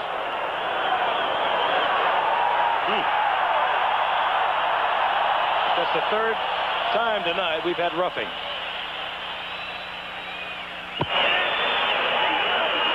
We've got a double foul. We're going to use the 5-15 rule. We've got illegal motion on the right tackle offense. That penalty is refused. We enforce the 15-yard spearing penalty against 73 defense. First down. Well, here we are at 73 is Dave Brownings. That's who they're giving it, but that's 75 Campbell hitting him. It wasn't 73. That's an interesting penalty. I don't know. Yes, I don't know either. I don't know what they're calling that. That was not spearing. He hit the man up around First down and 10. Dills is back, and here come the Raiders. Storming in. Hendricks in there quickly, forcing Dills out of the pocket, and the loss is all the way back to the 30-yard line. A loss of 9. The 4th sack of the night. And the offensive line of the Minnesota Vikings just not picking up the multiple ways in which Oakland comes with their pass rush. Well, Ted Hendricks is so far tonight the most dominant player on the field once again. Yep. 14 years of it. But the Vikes still have momentum going, even with that play. Sammy White split to the left. Rashad, bottom of your screen, covered closely by Lester Hayes. Dills. Was his arm in motion? I believe they'll say that it was. Kid's getting hurt now. And they really don't have anybody behind him. They've got a rookie named Wade Wilson, who has not played it down. That's right. And here's Dills going back under pressure again. This time the ball is just going to slip out of his hands, and he tries to bring it forward. Watch here. It just slipped out of his hands. There's another rookie, Johnny Robinson, right in the face of Dills. You didn't see Hendricks in there this time because Ted backed off playing the pass. He knew what was coming. It was an obvious passing down, and he backed off. 3rd down, 19. I would think the Vikings would go for something about a 10-yard play to get in position for the field goal. From that position, 10 yards up the field, Danmark can kick it. Terry LeCount split to the right. Sammy White, top of your screen, along with Rashad. Fired and is caught. I believe is ruled complete at the 18-yard line. Well, give Mr. Dills, as you see Matuzak patting him on the head, a lot of credit. He threw the ball while being hit, falling down. Sammy White. Well to Sammy White. Watch this. Here's Dills going back. You're going to see him get hit just as he tries to deliver the ball. He's hanging in there good and tough. Here comes Browning. There comes Big Twos. and he still delivers a strike with that kind of pressure. The kid's tough. Here's Rick Danmeyer, 37-yard attempt. Straightaway kicker. They're unusual today. And maybe that's why that just barely crawled over the crossbars. And now we perhaps understand why Bud Grant did not want to try a 52-yard attempt early in the game. But the Vikings draw closer. We'll be back. Oakland.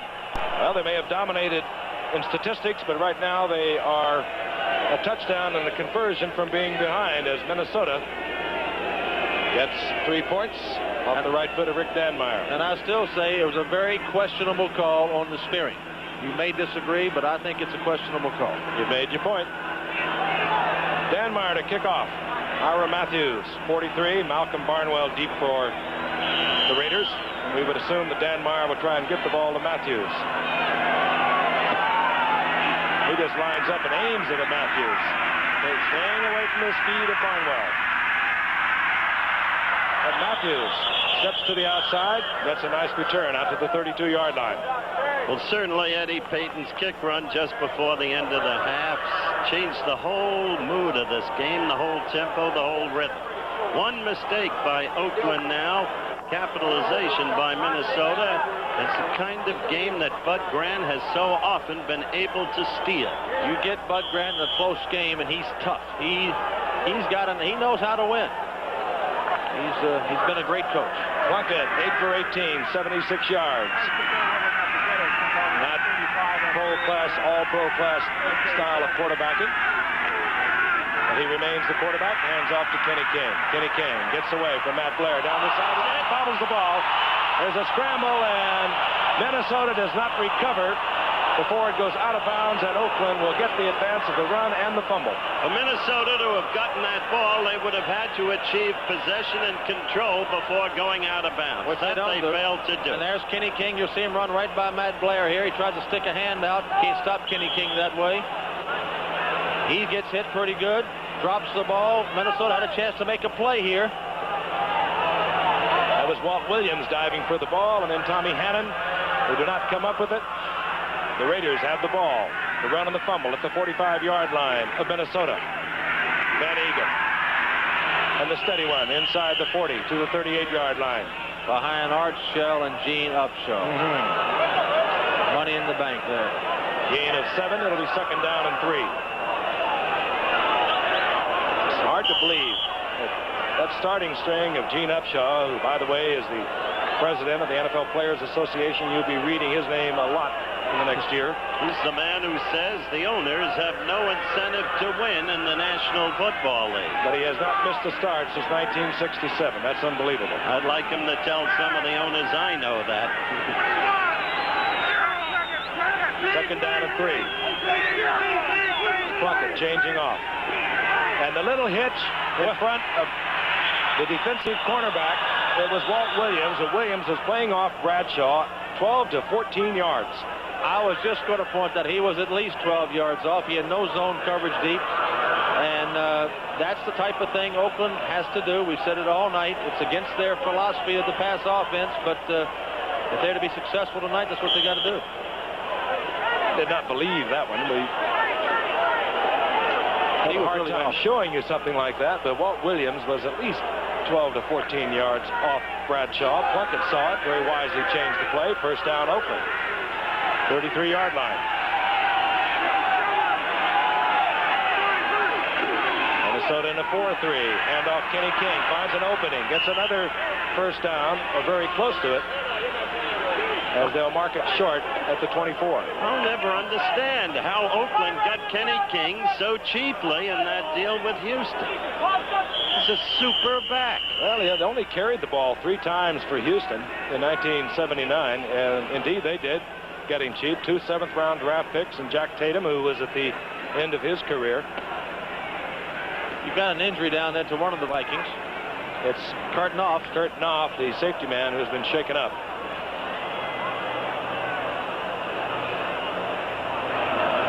Appears to be all right. And there's the youngster we spoke of. That's the backup quarterback with Tommy Kramer hurt. That's Wade Wilson, a rookie from East Texas State. 8th-round draft pick. Behind him, Fran, you'll have to get your polyester off and slide down there. Well, I've been by the phone all night, and Bud hadn't given me the call yet. No, I saw you talking to him today. He just stoned me, though. I'll tell you, I have to be concerned about young Steve Dills. He's been taking an awful beating back there. And as you mentioned, Wade Wilson has no experience at all, hasn't even hardly taken a snap. 2nd down and 1 as they have marked the ball at the 24-yard line. Van Egan rumbles through the middle to the 1st down, close to the 20. Well, this is nothing but just line up. It's old country hardball, power offense, and they're working. Behind a very strong offensive line. Dalby at center. Mickey Marvin, who's probably just only now playing up his potential. Gene Upshaw, of course, we've talked about. Art Shell and Henry Lawrence on the other side. The good teams, although it's the year and the time of the passing game, can run the football. And you're seeing it done right now by the Raiders, and the Vikings can't run it. Knopf is back in for Minnesota at safety. 1st and 10, the ball right on the 20-yard line of Minnesota. King, left side. Ekes out 2, perhaps 3. Oh, now we get a flag. Somebody who's just a little overeager. Well, the number of majors against the Raiders tonight has been really evidence of undisciplined play, and I think this may be against the Raiders again. Unnecessary roughness, 63 offense. It'll be offsetting. The down count. They did not get the number of the Viking, but it was Upshaw for the Raiders.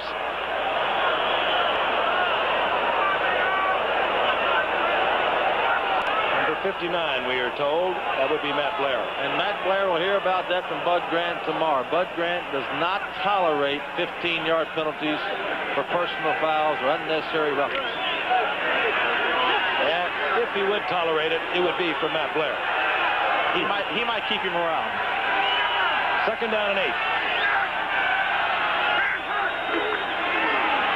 This is Van Egan following the block of Kenny King. And Van Egan inside the 15, down around the 12-yard line. Giff, as I watch Van Egan with the number 30 on his back run, he doesn't have a lot of speed, but he's a hard-nosed player. I think of a great player that played with the purple jersey in this stadium for many years, one Bill Boom Brown, who wore number 30 very proudly. He still comes out here late at night and runs around with it on. I'm sure he does. But interesting call at this point. 3rd and a long 2. Did you think Bud looked shook up? I've never seen him shook up. Derek Jensen, 31, has replaced Van Egan. Kenny King, the other setback. The Raiders will go to the air. Plunkett has forever. Fires complete into the end zone. It's Morris Bradshaw. No flags down. Touchdown. Oakland on a 3rd and 3. He had forever, Frank, to throw that ball.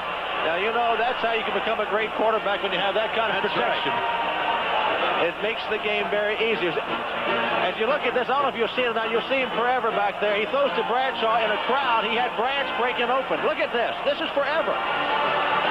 Look at Branch broke wide open, but he saw Bradshaw and got it in for the touch.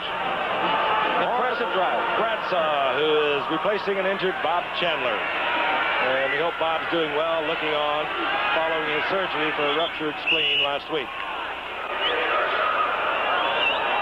And the conversion is good. We're going to look at him again. He just works around there until he gets open. Yep, he just goes back to the end zone, just tries to find an open spot. Branch is underneath trying to clear out. As you'll see, a lot of people around Bradshaw. Plunkett did do a good thing. He threw it behind him so he can make the catch. And an almost got a finger on, but an almost won't do. The Raiders 23, Minnesota 10. An observation we were making in the booth. Oakland, the champions, came out. They did what they had to do. They went back to playing just hard, straight football, and they took it the length of the field. Chris Farr kicks off. Eddie Payton settles in at the 2-yard line. And this time, there's no gap, and Eddie Payton takes the pounding at the 22-yard line. First there, Derek Ramsey for Oakland.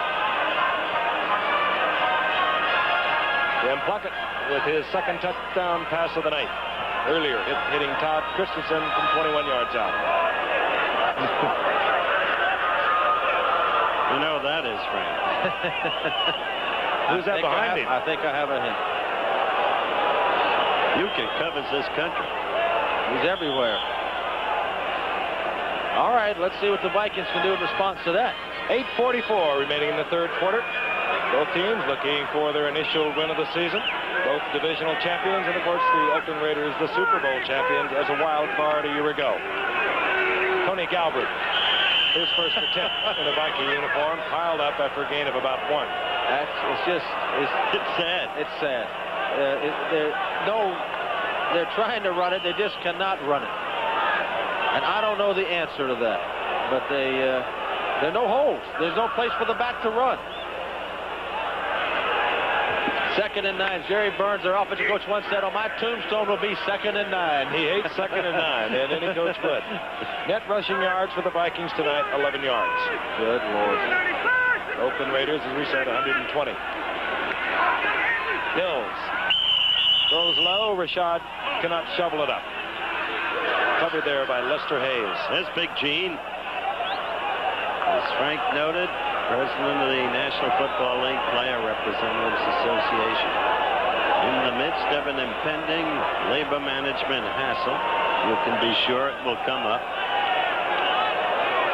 Contract expires July 15th, 1982. 3rd down, long 8. Rashad. White split to the left. Bills is back. Ricky Young has the first down and more. And the Vikings get out of a tough situation as Ricky Young and Dills combine for the first down. It's a great individual effort by Ricky Young. It is, and Dills gets a little time to throw, and every time he's had time to throw, he's delivered a strike. And watch the effort by Ricky Young. It's a typical Ricky Young effort, day in, day out. He put a good move on Lester Hayes. You know, you think about 11 yards rushing for the Vikings. Here you have a young quarterback with enough pressure as it is, and now all the pressure's on him now. No running game. He's got to throw to have a chance. And every down. Of course, Oakland is aware of that. They almost disregard the run, as well they should. Incomplete, intended for Censor. A little too much smoke on that ball, even for Censor with the good hands to handle. I've been watching Hendricks. He's been dropping off against the pass for the very reason you suggested. They know the pass is coming every play, but I wonder when he's going to start coming at the quarterback. Well, you know, the best defense is to rush that pass, and Hendricks, I think, is much more effective when he's back in the quarterback's face than he is dropping back downfield. I agree with you. Back over Hendricks' record, 26 career interceptions, 12 fumble recoveries, 21 block kicks. And he is a great player. 2nd and 10. Bills again with time. And no, the official on the far side of the field says incomplete. It was, and Ahmad knows it. I'm not sure. I don't think Ahmad would have made that reaction if he didn't think he caught the ball. Let's watch and see. Make your own judgment. What's a break-in? Sorry. Ahmad, you... Sorry. Ahmad wants to be an actor, That was a Willie Randolph play. It wasn't even close. I watched his TV show last night. He's very good. Yes, he is. He is excellent. He's some quality human being. He's a little frustrated. He only caught 2 balls last week when they threw 63. And they haven't gone to him much tonight. He wants to get some numbers on the board and catches. 3rd down and 10. They're coming. That's it. And a sack by Rod Martin. You might point out that Ahmad Rashad has a string of 62 consecutive games in which he's caught 1 or more passes, and that's in jeopardy because he is goose eggs for tonight. It's 4th down.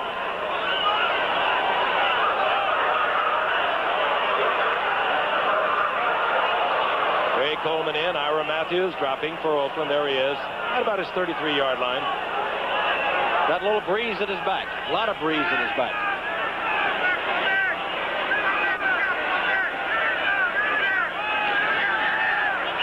Ooh, and Coleman had to hurry in, and he gets a boomer.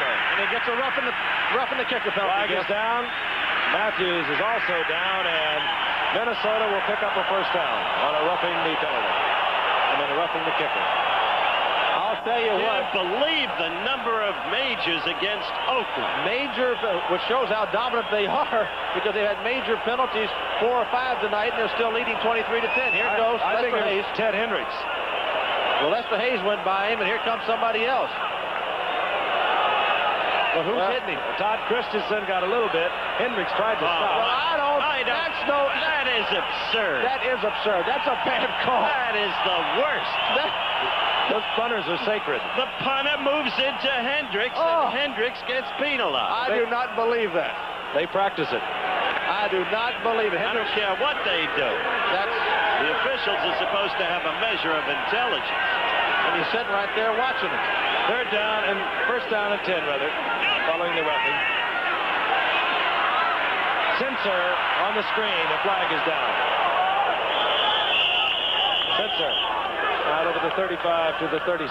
Gain of about 5, but again, a flag is down. I tell you, I can't get over that last call against Hendricks, Frank. You know, that really wasn't even a judgment call. So Minnesota will be backed up on the holding call. 6:55 remaining in the third quarter. 23-10, Oakland over Minnesota. Holding, 78 offense, still first down. Steve Riley, left tackle, holding Minnesota. Well, that's the evidence of that crunching Minnesota ground attack we've been describing to you all evening. Second quarter was exciting. They had -2 in the second quarter. Is that a net of 11, fellas? Goodness. First and 20. This is Galbraith. Galbraith shows you a little nifty footwork, working his way out to the 34-yard line for a 10-yard pickup. John Matuzak sliding out to make the stop. The interesting thing to me there, they used a play pass action. They faked the run in order to throw the ball. Oakland kind of went for it. I don't know why they did, but they did. Second down and 10. I think Oakland now has decided they're going to just play pass defense. They put in their 5 defensive backs. They're going to leave Matuzak and Hendricks and bring in all backs.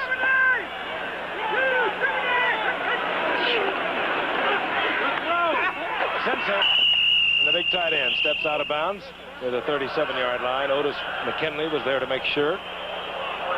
That first down. That McKinney hits like a linebacker. Well, you know, Howard, the Oakland defensive backs are young and big. Burgess Owens is the most veteran guy back there that kind of holds them together, but they're young and big and fast. Good-looking group of people, and they got a #1 draft choice, Ted Watts, who we haven't seen, that they think is going to be a great defensive back. Well, we did see him briefly, but... Third down and 7. Ahmad Rashad, split to the right. Sammy White goes out left. Here comes the pass rush. Stills has to hurry, and he gets it to Censor, but he drops it. That time he was on target. Under pressure, he hit Censor right on the hands, and that brings up 4th down. Hey, Censor had a great year last year with 42 receptions. As we look again. Low angle with the reverse angle. Here we go. We'll see it come right in the Censor, and you'll see him drop it again, I'll promise you. Ooh, great basketball player with great hands. He didn't have them then. The kid delivered it perfectly. Greg Coleman, who drew the roughing penalty a few moments ago, set to punt again. Ira Matthews at his 22-yard line. Coleman with a fine booming kick that drives Matthews all the way back to his 10-yard line.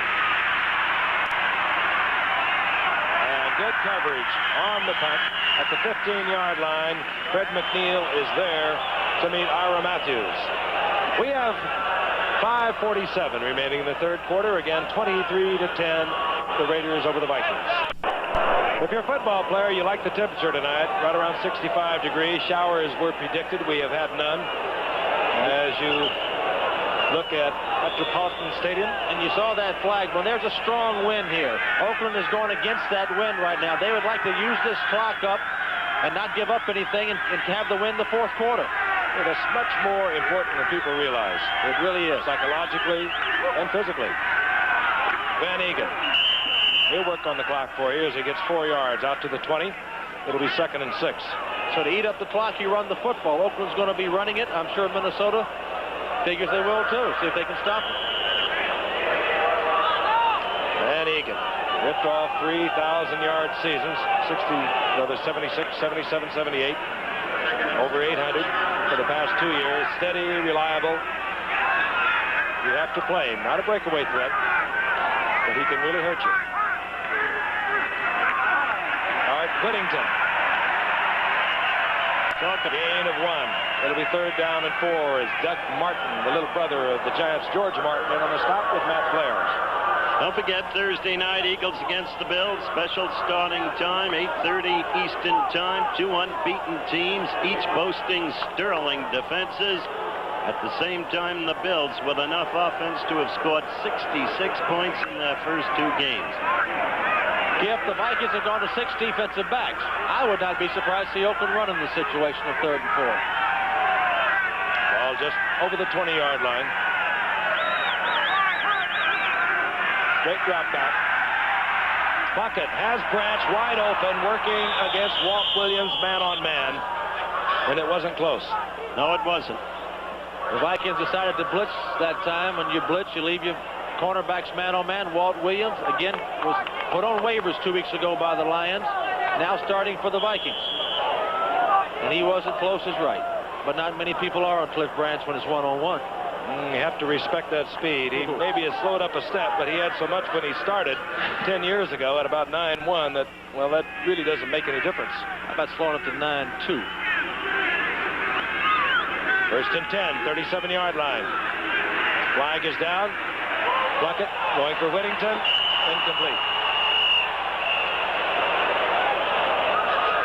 Willie Teal almost had his 2nd interception. Gene Barth and his crew getting a lot of action tonight. Motion indicated against the Vikings. The Raiders, Howard, have been successful with the short passing game and the running game. They go to the long pass again, and what happens? Should have been intercepted.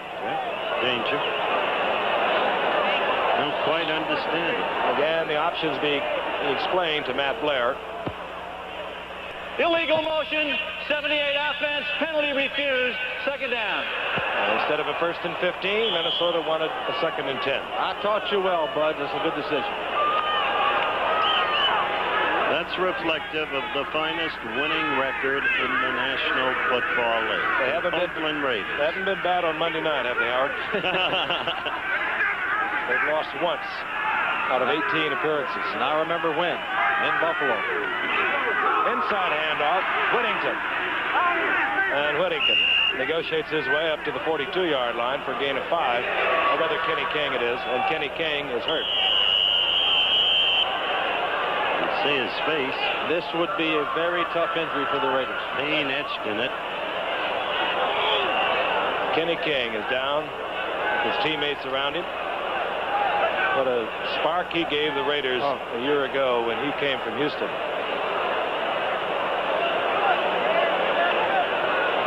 Gene Upshaw, the senior citizen of the Oakland Raiders in more ways than one, standing by. You know, you can play this game for a long time. You can watch a lot of football. You never like to see injury. You never like to see this. You never like to see the pain of it. It's inevitable. It's not pleasant. Again, there's Kenny King on the night. All right, here we have a low-angle look. The Plunkett handed off to Kenny King. Inside handoff, straight blocking. Let's see if we can see the hit. Gets hit up high. Well, while we're watching, Kenny King is up on his feet, and I would almost have to think that he got the wind knocked out of him, because that is the most agonizing feeling there is, and now he appears to be all right. Boy, he does look all right. I think No you're right. sensation quite like it. When the wind is gone, you can't breathe, you can't catch your breath, and you think it's all over. We'll get a report. 3rd down and 5. 4:05 and the clock moving here in the 3rd quarter. 23-10. The Raiders, who have dominated, leading the Vikings. 6 defensive backs. The run still isn't a bad thing to do here. He threw last time in the situation. Whittington is in there with Van Egan. Flag is down. Plunkett dancing around. Fires the ball out of the flat. Complete out there to Whittington. Well, Cliff Branch was offside for sure, but the Vikings also had somebody to jump. They could call both of them. This is like a preseason game in terms of really miscues. Cliff, it was you, my friend, is one of them. Well, Cliff knows that he nods his head approvingly. Yeah. Says that one of their guys was doing something wrong.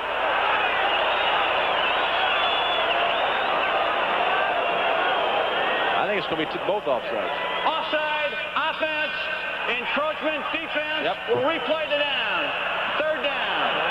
We'll work it out till we get it right. Jimmy King being worked over. Took the left ankle. And Maybe it's the ankle. it was very encouraging, however, to see him walk off the field. Yep. The ball is at the 42-yard line. Third down and 5 as we replay the down following the double foul. Bradshaw split to the right along with Cliff Branch. Bucket steps back in the pocket. Going for Cliff Branch. And you'll see an obvious foul. It was Walt Williams running right up the back of Cliff Branch as he tried to come back for the ball. And a flag is also down back at the 30-yard line. Now, this will be interesting. There was obvious pass interference. I don't think Branch could have caught the ball, but Williams did run into him, and you got a penalty, as you said, get back to where the quarterback threw it.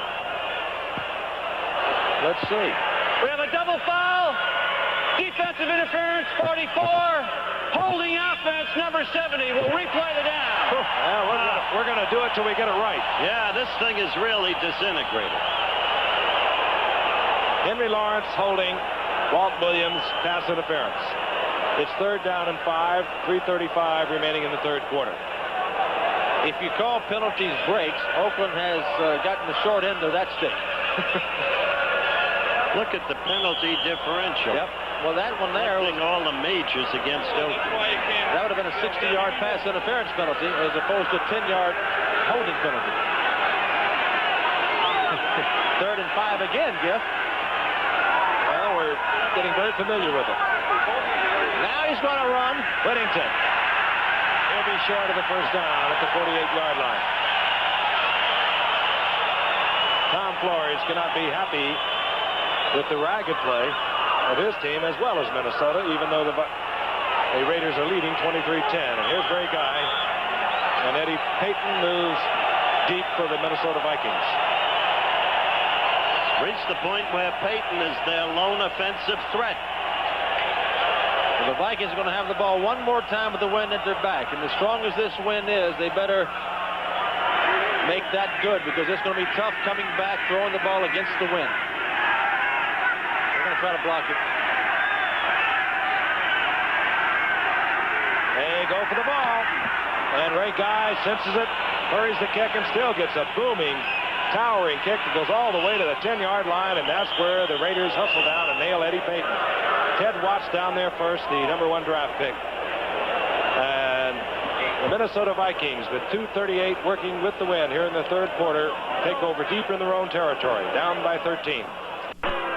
We're back in Bloomington, and the Minnesota Vikings, down by 13 points, will take over at their own 10-yard line. How'd you like to be in Dill's spot here? He cannot run the ball. He's on his own 10-yard line. Facing the defense has pressured him all night. Nobody said it'd be easy. Tony Galber stays in, number 32, and Ricky Young, number 34. Those are the setbacks. This is Ricky Young. Oh, gosh. Pecking along the line until he finds Big John Matuzak. Gain of a couple, it'll be second down and 8. Well, Kenny King, by the way, we have been told, has a slightly sprained ankle. He might be back. I doubt it, Frank, unless they get into trouble. that's a major gain for the Vikes tonight on the ground. About 2.5-yard gain. Moves them up to 13.5 for the night. Whatever happened to that old adage about setting up your running game to make the passing game go?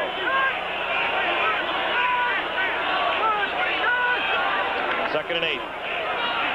Bills. And it's complete. Here comes Rashad. Ahmad Rashad has kept his string of 62 games intact. And he has also put the Minnesota Vikings from the shadow of their goal post to midfield. There he goes, the play pass action. The Raiders only had 3 defensive linemen. They got no pass rush out of that. They have time to throw the Rashad. Quite frankly, Howard, I don't know why the Raiders are standing in the 3-man line. The Vikings can't run. I don't either. They might as well go to a 4-man line. The only way they've nullified their own best defensive effort. That's right. Hendricks. I don't understand it. And they're not blitzing off the 3-man line then. First and 10 at midfield. They blitz this time with Hendricks. The play action again, and a flag is down. The intended receiver was censored. See the difference with Hendricks rushing? Yeah, right pressure. back in there. Holding the Vikings, and they are beginning to make the major mistakes. That, of course, coming your way on Saturday. And Notre Dame going against Michigan. Notre Dame #1 getting off to their winning ways already early in the year. Again, 1:30 Eastern, 12:30 Central, 10:30 Pacific. College football. 2 of the big names over the year, Notre Dame and Michigan. The ratings again, according to the Associated Press. Ron Yerry holding for Minnesota. And first down and 20. Congratulations to Bill Curry of Georgia Tech for his major upset over Alabama last week. Nobody thought he could do it. But old Curry did.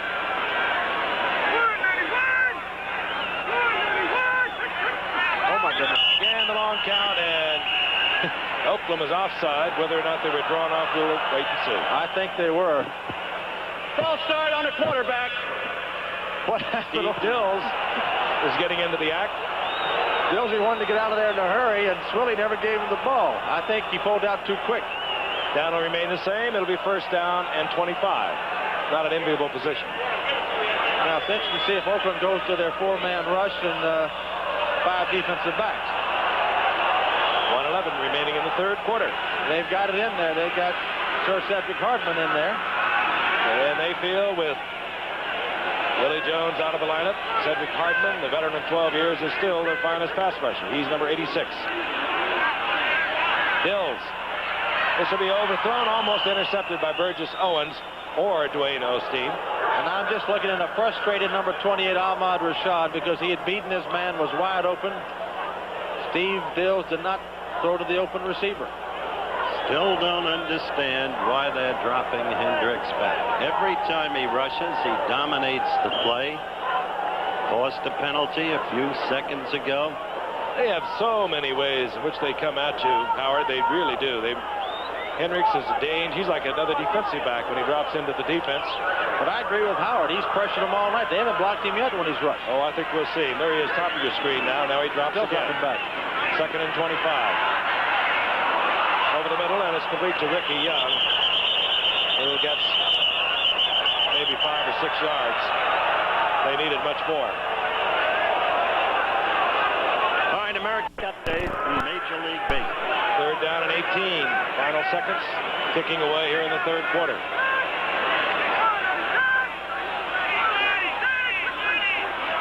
Bills back.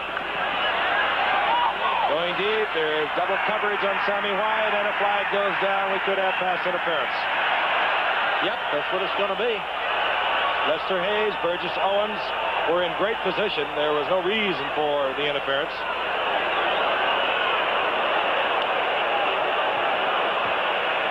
Interference, 37 defense. First down. Lester Hayes. Well, the way this thing is disintegrating, we may get back to a football game again. I'll tell you, with the new rules, it is some kind of tough to play in the defensive secondary in this league now. Any bump, any touch, any glance, and the defense has got a penalty. The first down is at the 32-yard line of the Oakland Raiders.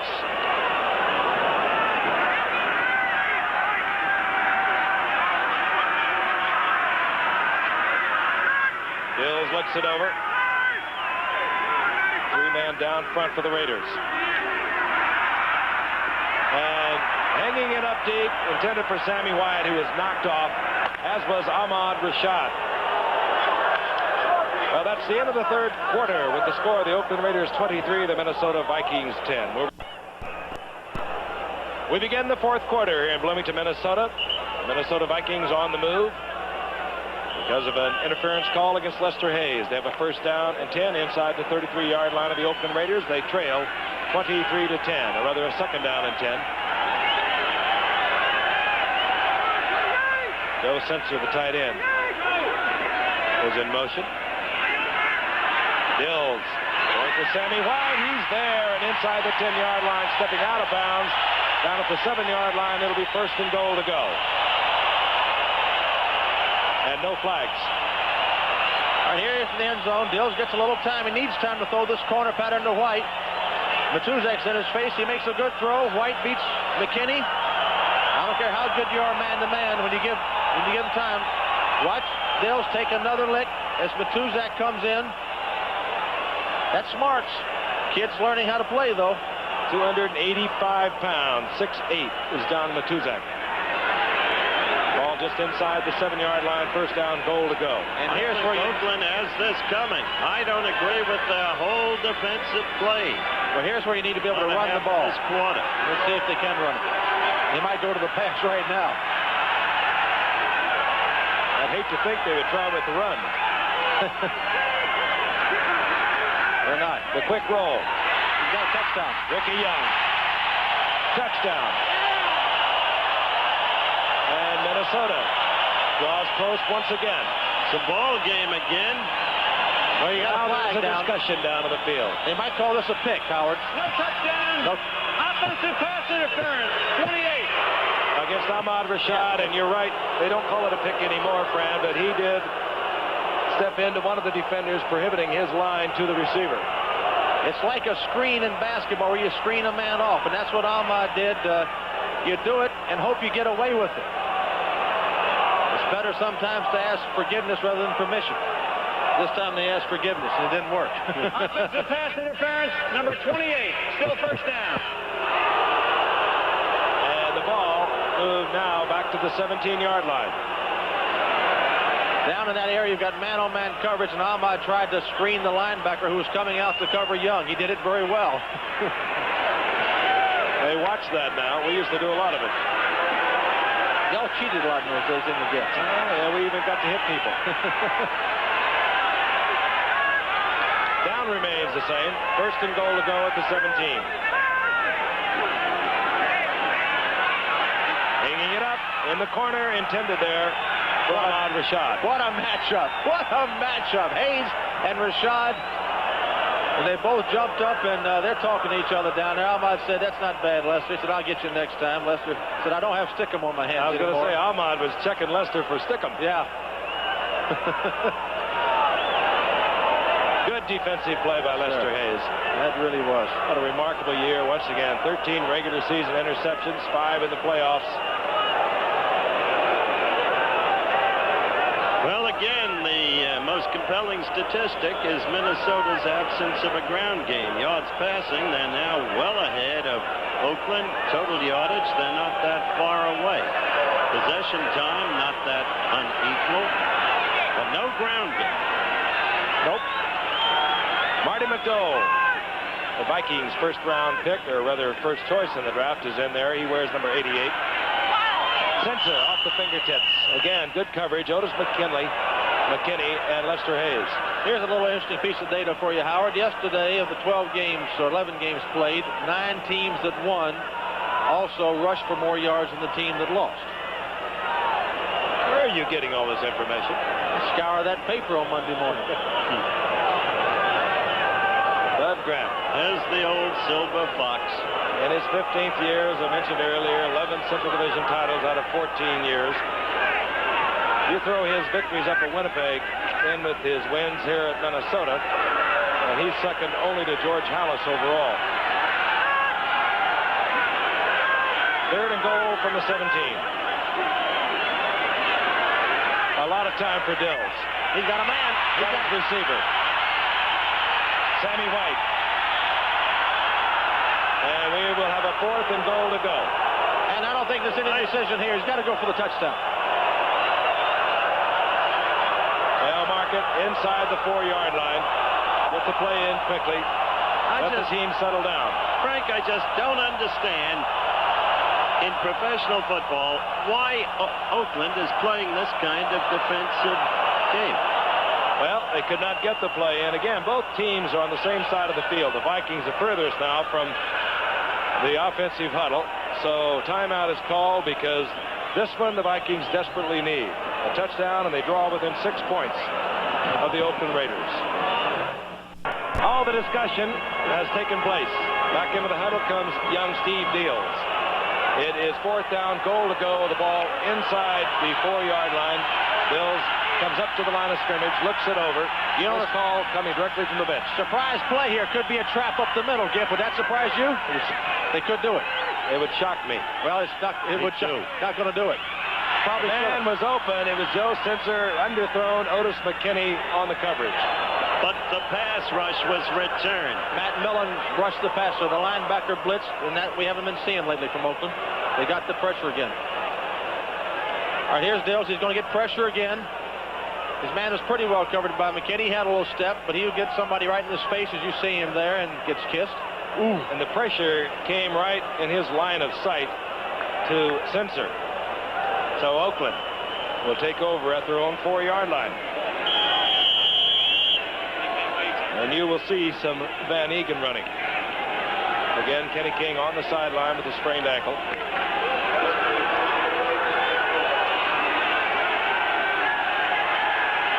The 2 tight ends are in. That's for additional blocking.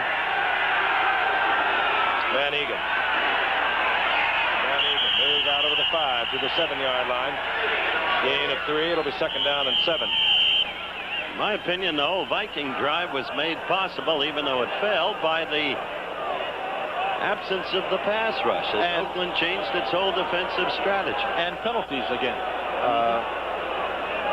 Every drive they've had tonight has been the result of some kind of penalty against the Oakland Raiders. By the way, this town's pretty excited about the young Minnesota Twins. Today, won their 7th in a row. Red-hot ball club in the second half. Look how far Walt Williams is off of Cliff Branch. He's about 14 yards off. He's got to throw all night. Van Egan, left side, finds an opening, gets out over the 10-yard line. And Minnesota is saying they've got the football. The Raiders are saying they do not. You know, I know that when you're in this situation with that kind of lead, ball control looks good. When you got a cornerback playing 14 yards off your end, there's no safer play in the world than to throw a hitch out there. None whatsoever. Because fumbles are part of the game down there. 3rd down, call it 3, as they mark the ball at the 11-yard line. We're in the 4th quarter. Shabbily played game. Both sides. Yet there is much on the line. Both these teams lost their opener. San Diego and Oakland's division, along with Kansas City, have won their first 2. Bucket. Man is open. Cliff Branch. And almost picked off. Good defensive play by Willie Teal. But not a good throw by Jim. He laid the ball up too high. Branch had his man beaten easily. And if he'd have put the ball on a line like he can do, he would have had a big play. Watch Branch. You'll see him beat his man to the post. There's no free safety out there. He's got nothing but the middle of the field. And he straightens him up with a high pass. And it gave Teal a chance to make a play. Should have been a long, long gainer for the Raiders. Now here's where Ray Guy comes in handy, Jeff, with the wind at his back. I'm just amused where Eddie Payton is lined up. He's inside his own 35-yard line. Ray Guy is halfway into his end zone. What respect? They got the return on this time. Ray Guy kicking with the wind. Well, they don't either. And he had to hurry once again. And now Eddie Payton calls for the fair catch at midfield. Pulls it off, and Minnesota will be in good field position once again on a 40-yard net by Ray Guy. And we'll be back in Bloomington, Minnesota again with fine field position. Steve Dills has thrown the ball 40 times. He threw it 62 times last week against Tampa Bay. And 13 times rushing, but would you try to rush the ball any more than that when you had 13 rushes for 14 yards, Howard? No, but history proves you can't win with that kind of unbalanced attack. 5 other times he was sacked trying to throw. 1st and 10, Minnesota. Rod Martin. And Dave Browning finally pulls down Steve Dills Sixth time tonight the sack. This time there's a loss of 12. Well, there it is. The minute they go back to the rush, instead of giving yardage on short stuff and giving Dills time, well, it's interesting. They kill him. Well, it's interesting that play pass action from Minnesota has been giving him protection tonight. I don't know why, but there's no threat of the run. That time, Oakland ignored the threat of the run and rushed the passer. And Steve Dills, holding his left arm, gives way to rookie Wade Wilson from East Texas State. Now, I'll tell you guys, this is a tough situation for this kid. He really hasn't played hardly at all in training camp. No experience whatsoever. 8th round draft pick.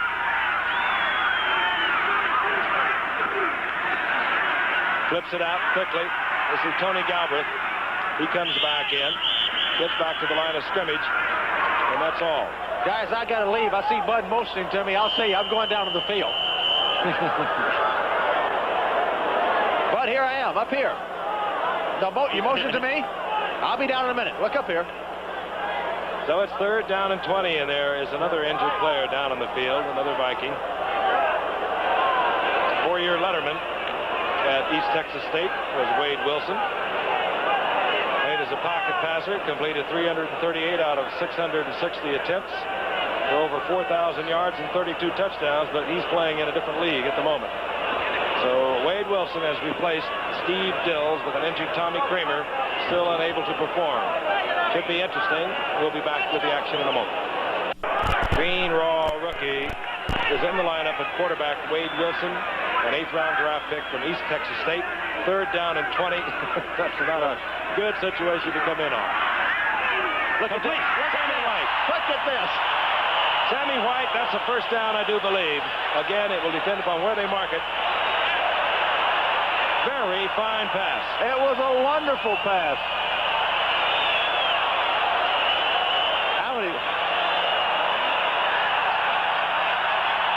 Here's the low reverse angle. There's a great picture. You see Sammy White making his break. You see Wilson throwing. Well, a linebacker had to fall down, but Sammy's in position. Wilson delivered the ball, and we got a first down. Strange things happen. It was the slip that enabled the completion. Had a Joe Cap spiral on it. 1st and 10. Such happenings are legends made. Wade Wilson. Look at this. Complete to Tony Galbraith. 9-yard pickup. This is really something. We got a story in the making, fellas. Saw left shoulder for Dills, and Wade Wilson, frankly, as Red said to Scarlett, you know. I know what you're going to see a lot of by Oakland. When you get a young quarterback in, you try to show them a lot of movement along the line of scrimmage. You show them a lot of blitzes. Try and upset. Look at Bud laughing. He can't believe it either. Bud can't believe it either. It's down 13 points. 10 minutes, 20 seconds left to go. And he's got an unknown quantity of quarterback that is 2 for 2. Ricky Young, right side, gets the first down with the strong running game of the Vikings. Bud Grant actually did show the first smile I think we've ever had on our ABC cameras.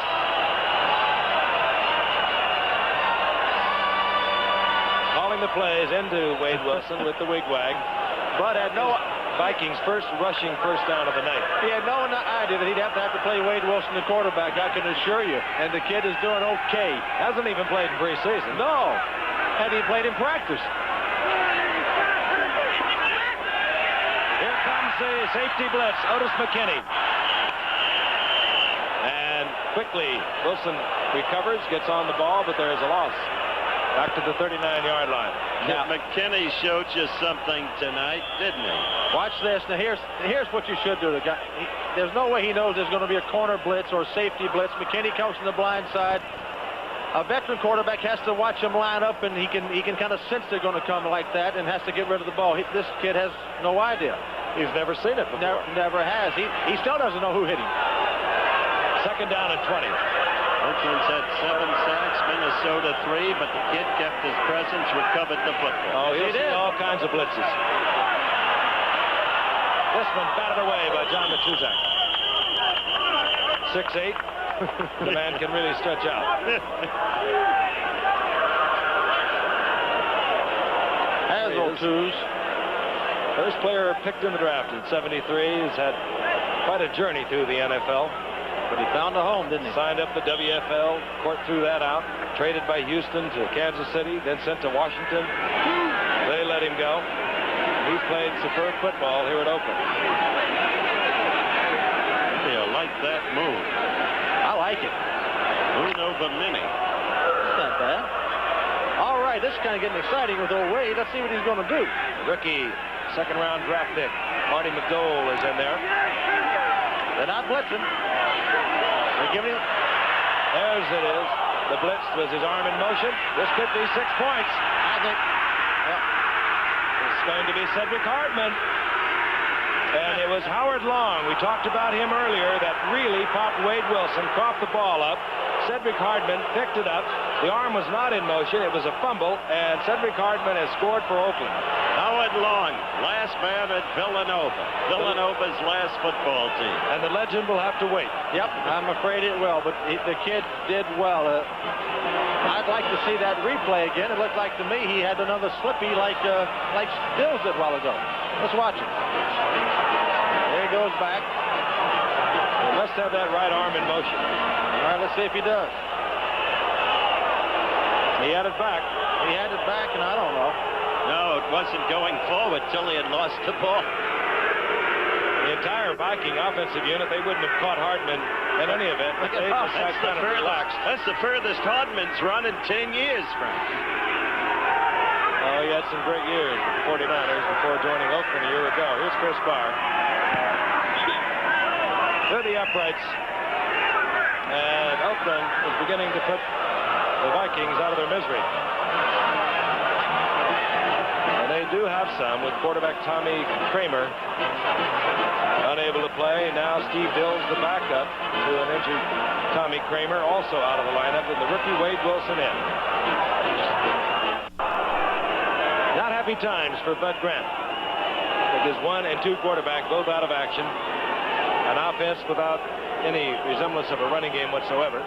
But his owner, Max Winter, still has a sense of humor. He just in the next booth, and there's a glass pane separating us, took out his billfold, took out all the money from that fold, held it up as an enticement to Sir Francis. Come back. And I said more.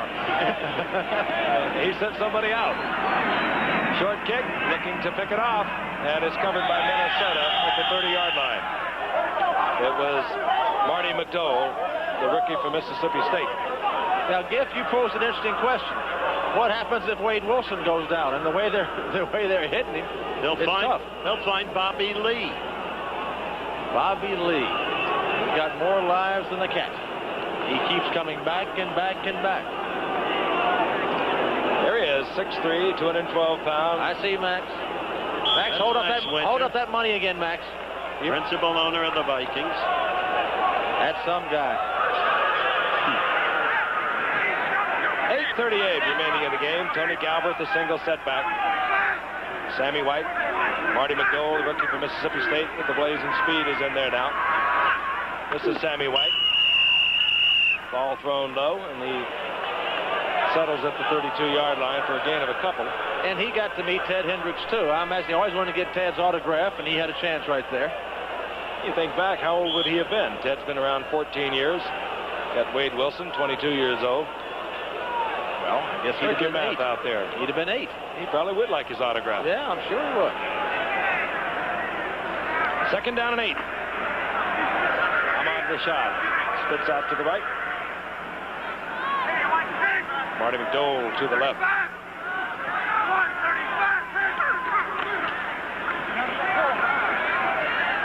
Wilson this time again. He was confronted this time by Big Joe Campbell, 6'6", 250 pounds. He tried to throw between his arms.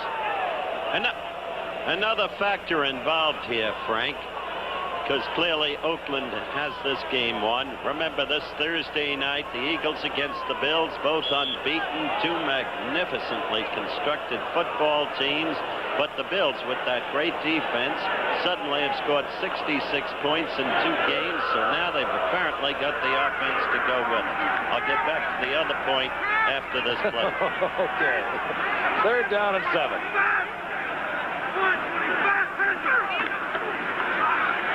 Wilson. And that's been caught and almost was taken on the deflection out of the hands of Rashad by Sammy White.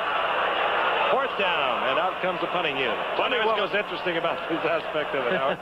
Point I was going to make is National Football Conference has grown weary of the domination by the AFC and interconference play in recent years. But after Oakland wins this game, quickly the AFC will be ahead 5-1. The only NFC victory, the Eagles over the Pats. There's Ira Matthews. You really keep track of that, don't you? I think it's interesting. Greg Coleman. Bunting. Matthews. Yep. Sees a purple shirt right in his face and steps out of bounds at the 31-yard line. Keith Nord hustling down as we look at John Matuzak. We look at the scoreboard clock, which indicates 7:30 remaining in the game. Good practical.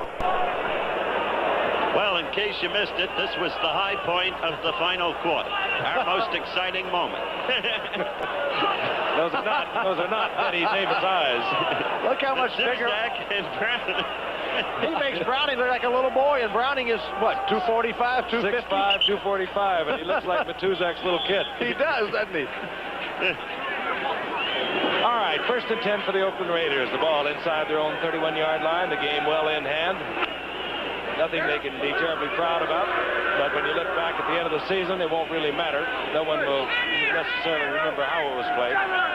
Barnwell now split to the left. He has the blazing speed. I think the Raiders would like to see what he can do. Whittington over the left side. Not an easy night for this man, Ahmad Rashad. It's tough for quality players like Ahmad to be in a game when they get beaten like this. They're having to go with their third-team quarterback. He's been used to playing on championship teams here. It's not easy to be 0-2. He will never give less than 100%, however. He's that kind of a player. There was a gain of 4 at 2nd down and 6. Whittington over the left side. Plunkett. The flag is down.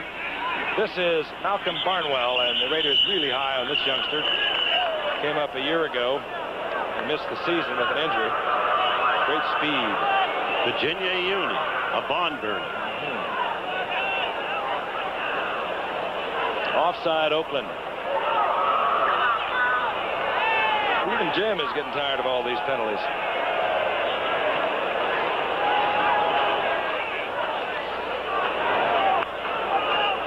Pair of young quarterbacks. Offside, still 2nd down.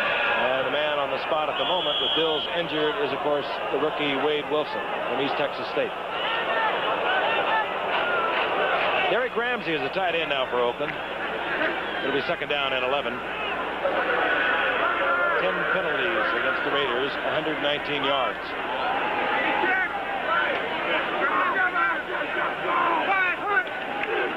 Whittington. Again, over Archell, Gene Upshaw.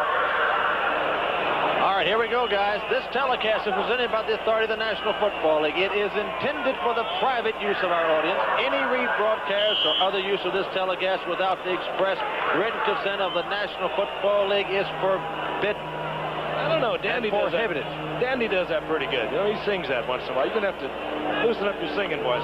Well, I checked your act out singing. Yeah, we'll give him a test. Dandy, of course, will be in Buffalo with us, Fran. He gets to go to all the biggies. Oh, you've got your old teammates out here tonight. 3rd down and 7. Plunkett falls on the ball. I might also wonder, as we see another flag down on the field, wouldn't this be a pretty good time to see Mark Wilson, the potentially brilliant quarterback for the Oakland Raiders, who maybe could well use a little playing time. That's a very good point. You wonder why he hasn't been put in there. The scuttlebutt all around the league is that this kid may become the next truly great quarterback. Mark Wilson out of Brigham Young. An interior lineman on the right side was offside defense. Still 3rd down. There he is right there. What a remarkable career he had at Brigham Young. He's big, 6'6", 205. Has already shown that he can move the football, even though he only threw it 5 times last year. He did very well in the preseason this year. We've got a 3rd and 3 now for the Raiders.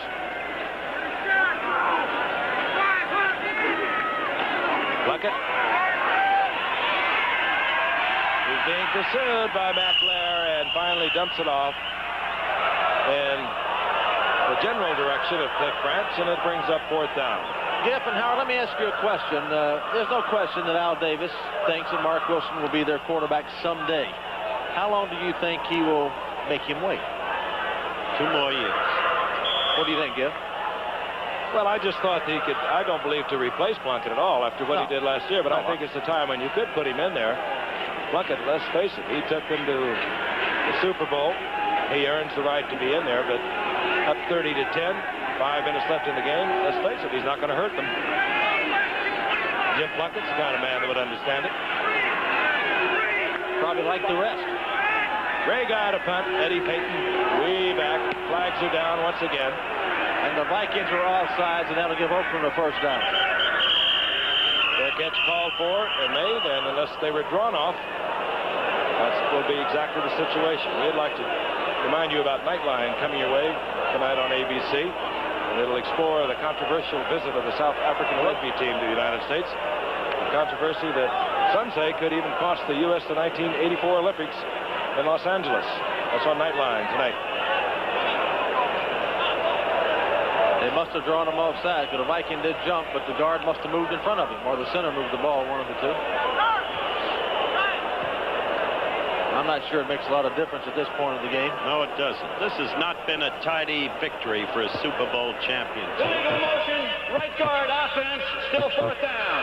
But they will take it because they'll have the first victory under their belts, and they didn't play that great early last year either. They really came together in the 45-34 victory over Pittsburgh. Well, you know, all your victories are not tidy, Howard. You take them any way you can get them, and you have them all tight during the season.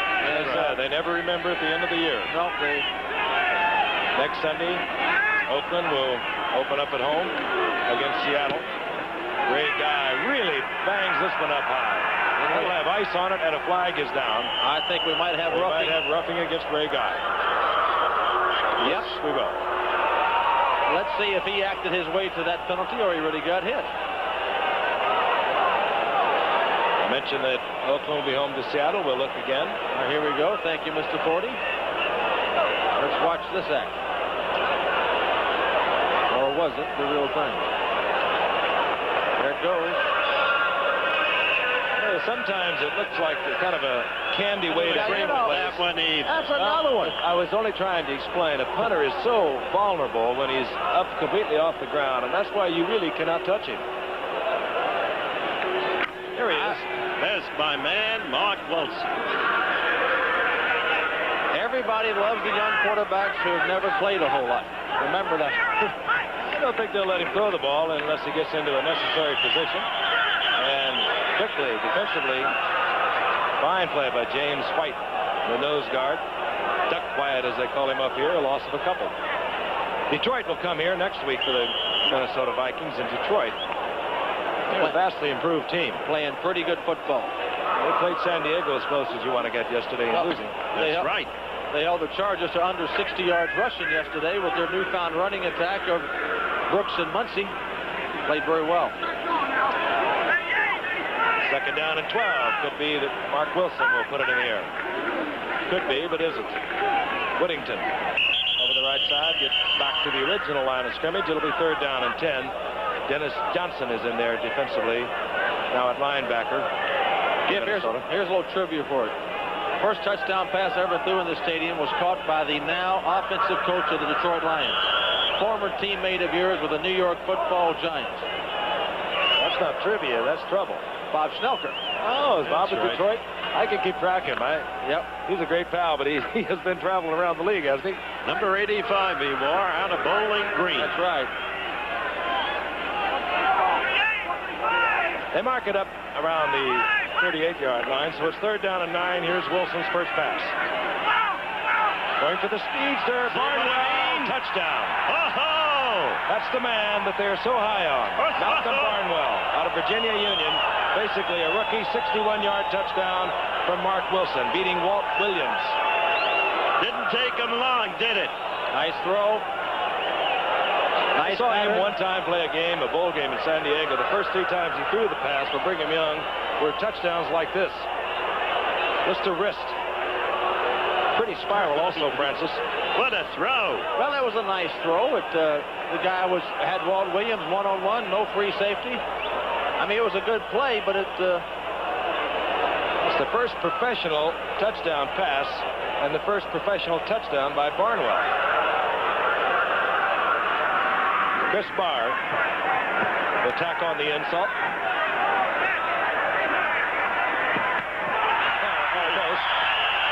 That's usually where Matt Blair comes over the top, and I'm sure it was. Yes, it was. Number 59. Although it was a low kick. Sets 11 NCAA records at Brigham Young, did this young man over 3 years. 29 touchdown passes as a senior. Over 3,500 yards in his senior year. He had 7 straight games of 300-plus yards. I'd say he has a future.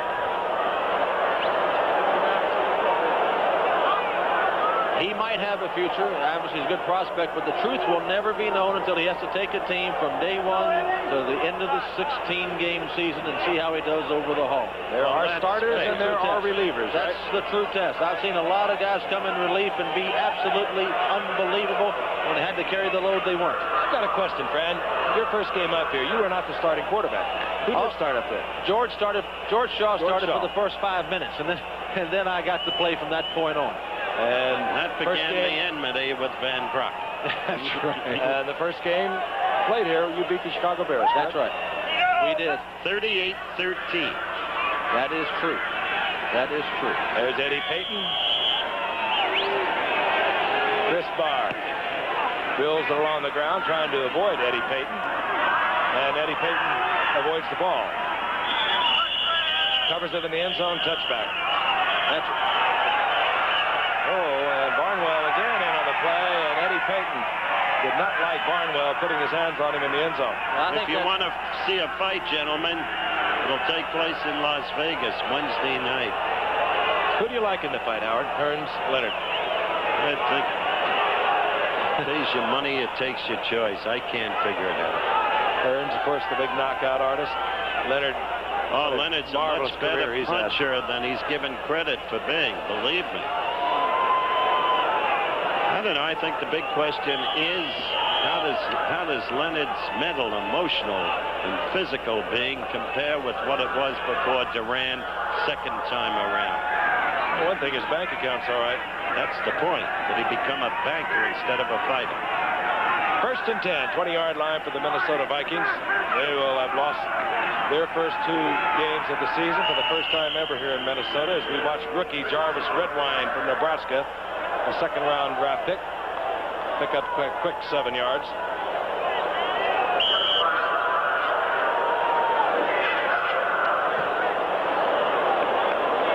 Those are the results of turnovers, as they usually are. Minnesota traded their first-round draft pick this past season to Baltimore, and Baltimore picked up 2 second-round picks. So Baltimore had an extra one. And Redwine, the man who just carried the ball, was one of those second-round draft picks. Marty McDowell, the rookie from Mississippi State, was the other. Redwine has been an open disappointment, Frank, to the Vikings, and it's only fair to say so in terms of the Vikings management and coaching staff. They've discovered that Jarvis will not run inside, but will invariably run outside. Redwine, of course, from Nebraska. We saw another Nebraska running back, a second-round draft pick of Miami, Andre Franklin, who performed well this past Thursday night. Says Redwine. Gets the first down out of over the 35. 5'10", 198-pounder. As a junior, 1,100 yards rushing. As a senior, 1,100 yards rushing. Really, out of the draft, they might have help in the future out of that draft, but they got really no starter help out of the draft this year. Inside 230. But then Bud Grant doesn't play many rookies. He hasn't had many rookie starters in his coaching career. Redwine is the top rusher now for the Vikings for the night with 15 yards. This is Sam Harrell, right side, out to the 42-yard line. Sam Harrell, basically a rookie himself, missed his first season of a year ago with him being on the injured reserve, and we're heading for the 2-minute warning. Bud Grant cannot be happy with what has occurred here tonight. Minnesota up to the line of scrimmage. They're looking at youngsters now. Darvish Redwine, 22, one setback. The rookie we talked about from Nebraska, Sam Harrell, basically a rookie from East Carolina. And this is Darvish Redwine, right side. Now they are running. Of course, Oakland relaxed. First down for Minnesota.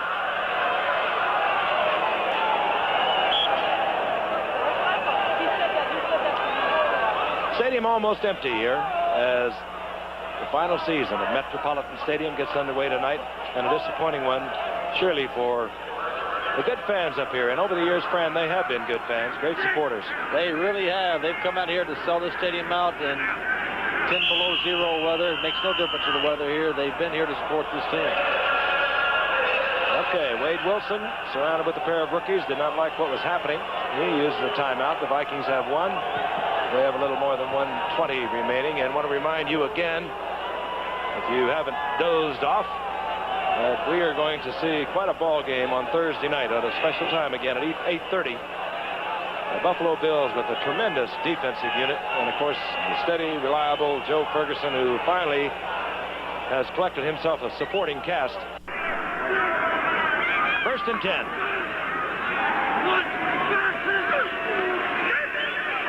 Wade Wilson.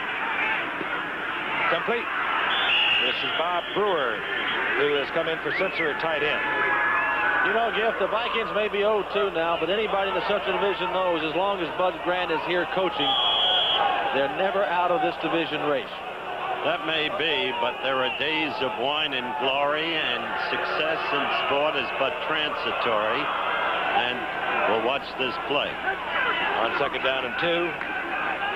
Redwine gets the first down.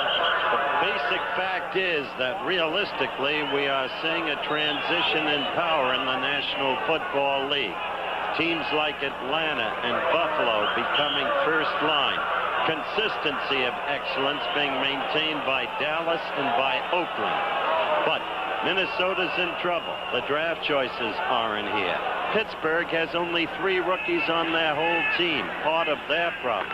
So Chuck must begin to rebuild. Noel, of course, I mean. And the Rams' problems, nobody can figure out. On first and 10. Wade Wilson. Going deep. And, of course, coverage downfield provided by Dwayne Osteen, who is just kind of playing back there as center field. Clock stop at 5 seconds on it. And this man, it's hard to say. They have not performed all that well, Howard, tonight, the Oakland Raiders. No, but this is the way they started last year, really, to come on. Somehow they make the plays they have to make. They're a consistently excellent professional football team. Now, Detroit is coming on. That much is clear. And surprising a lot of people, the early play of San Francisco. And there's a reformation going on, Frank. And in Oakland's division, San Diego and Kansas City. And don't forget the Packers. Wilson complete over the middle on second down and 10. That'll be the final play of the game. But Grant, as I said before, cannot be all that happy with what he's watched tonight.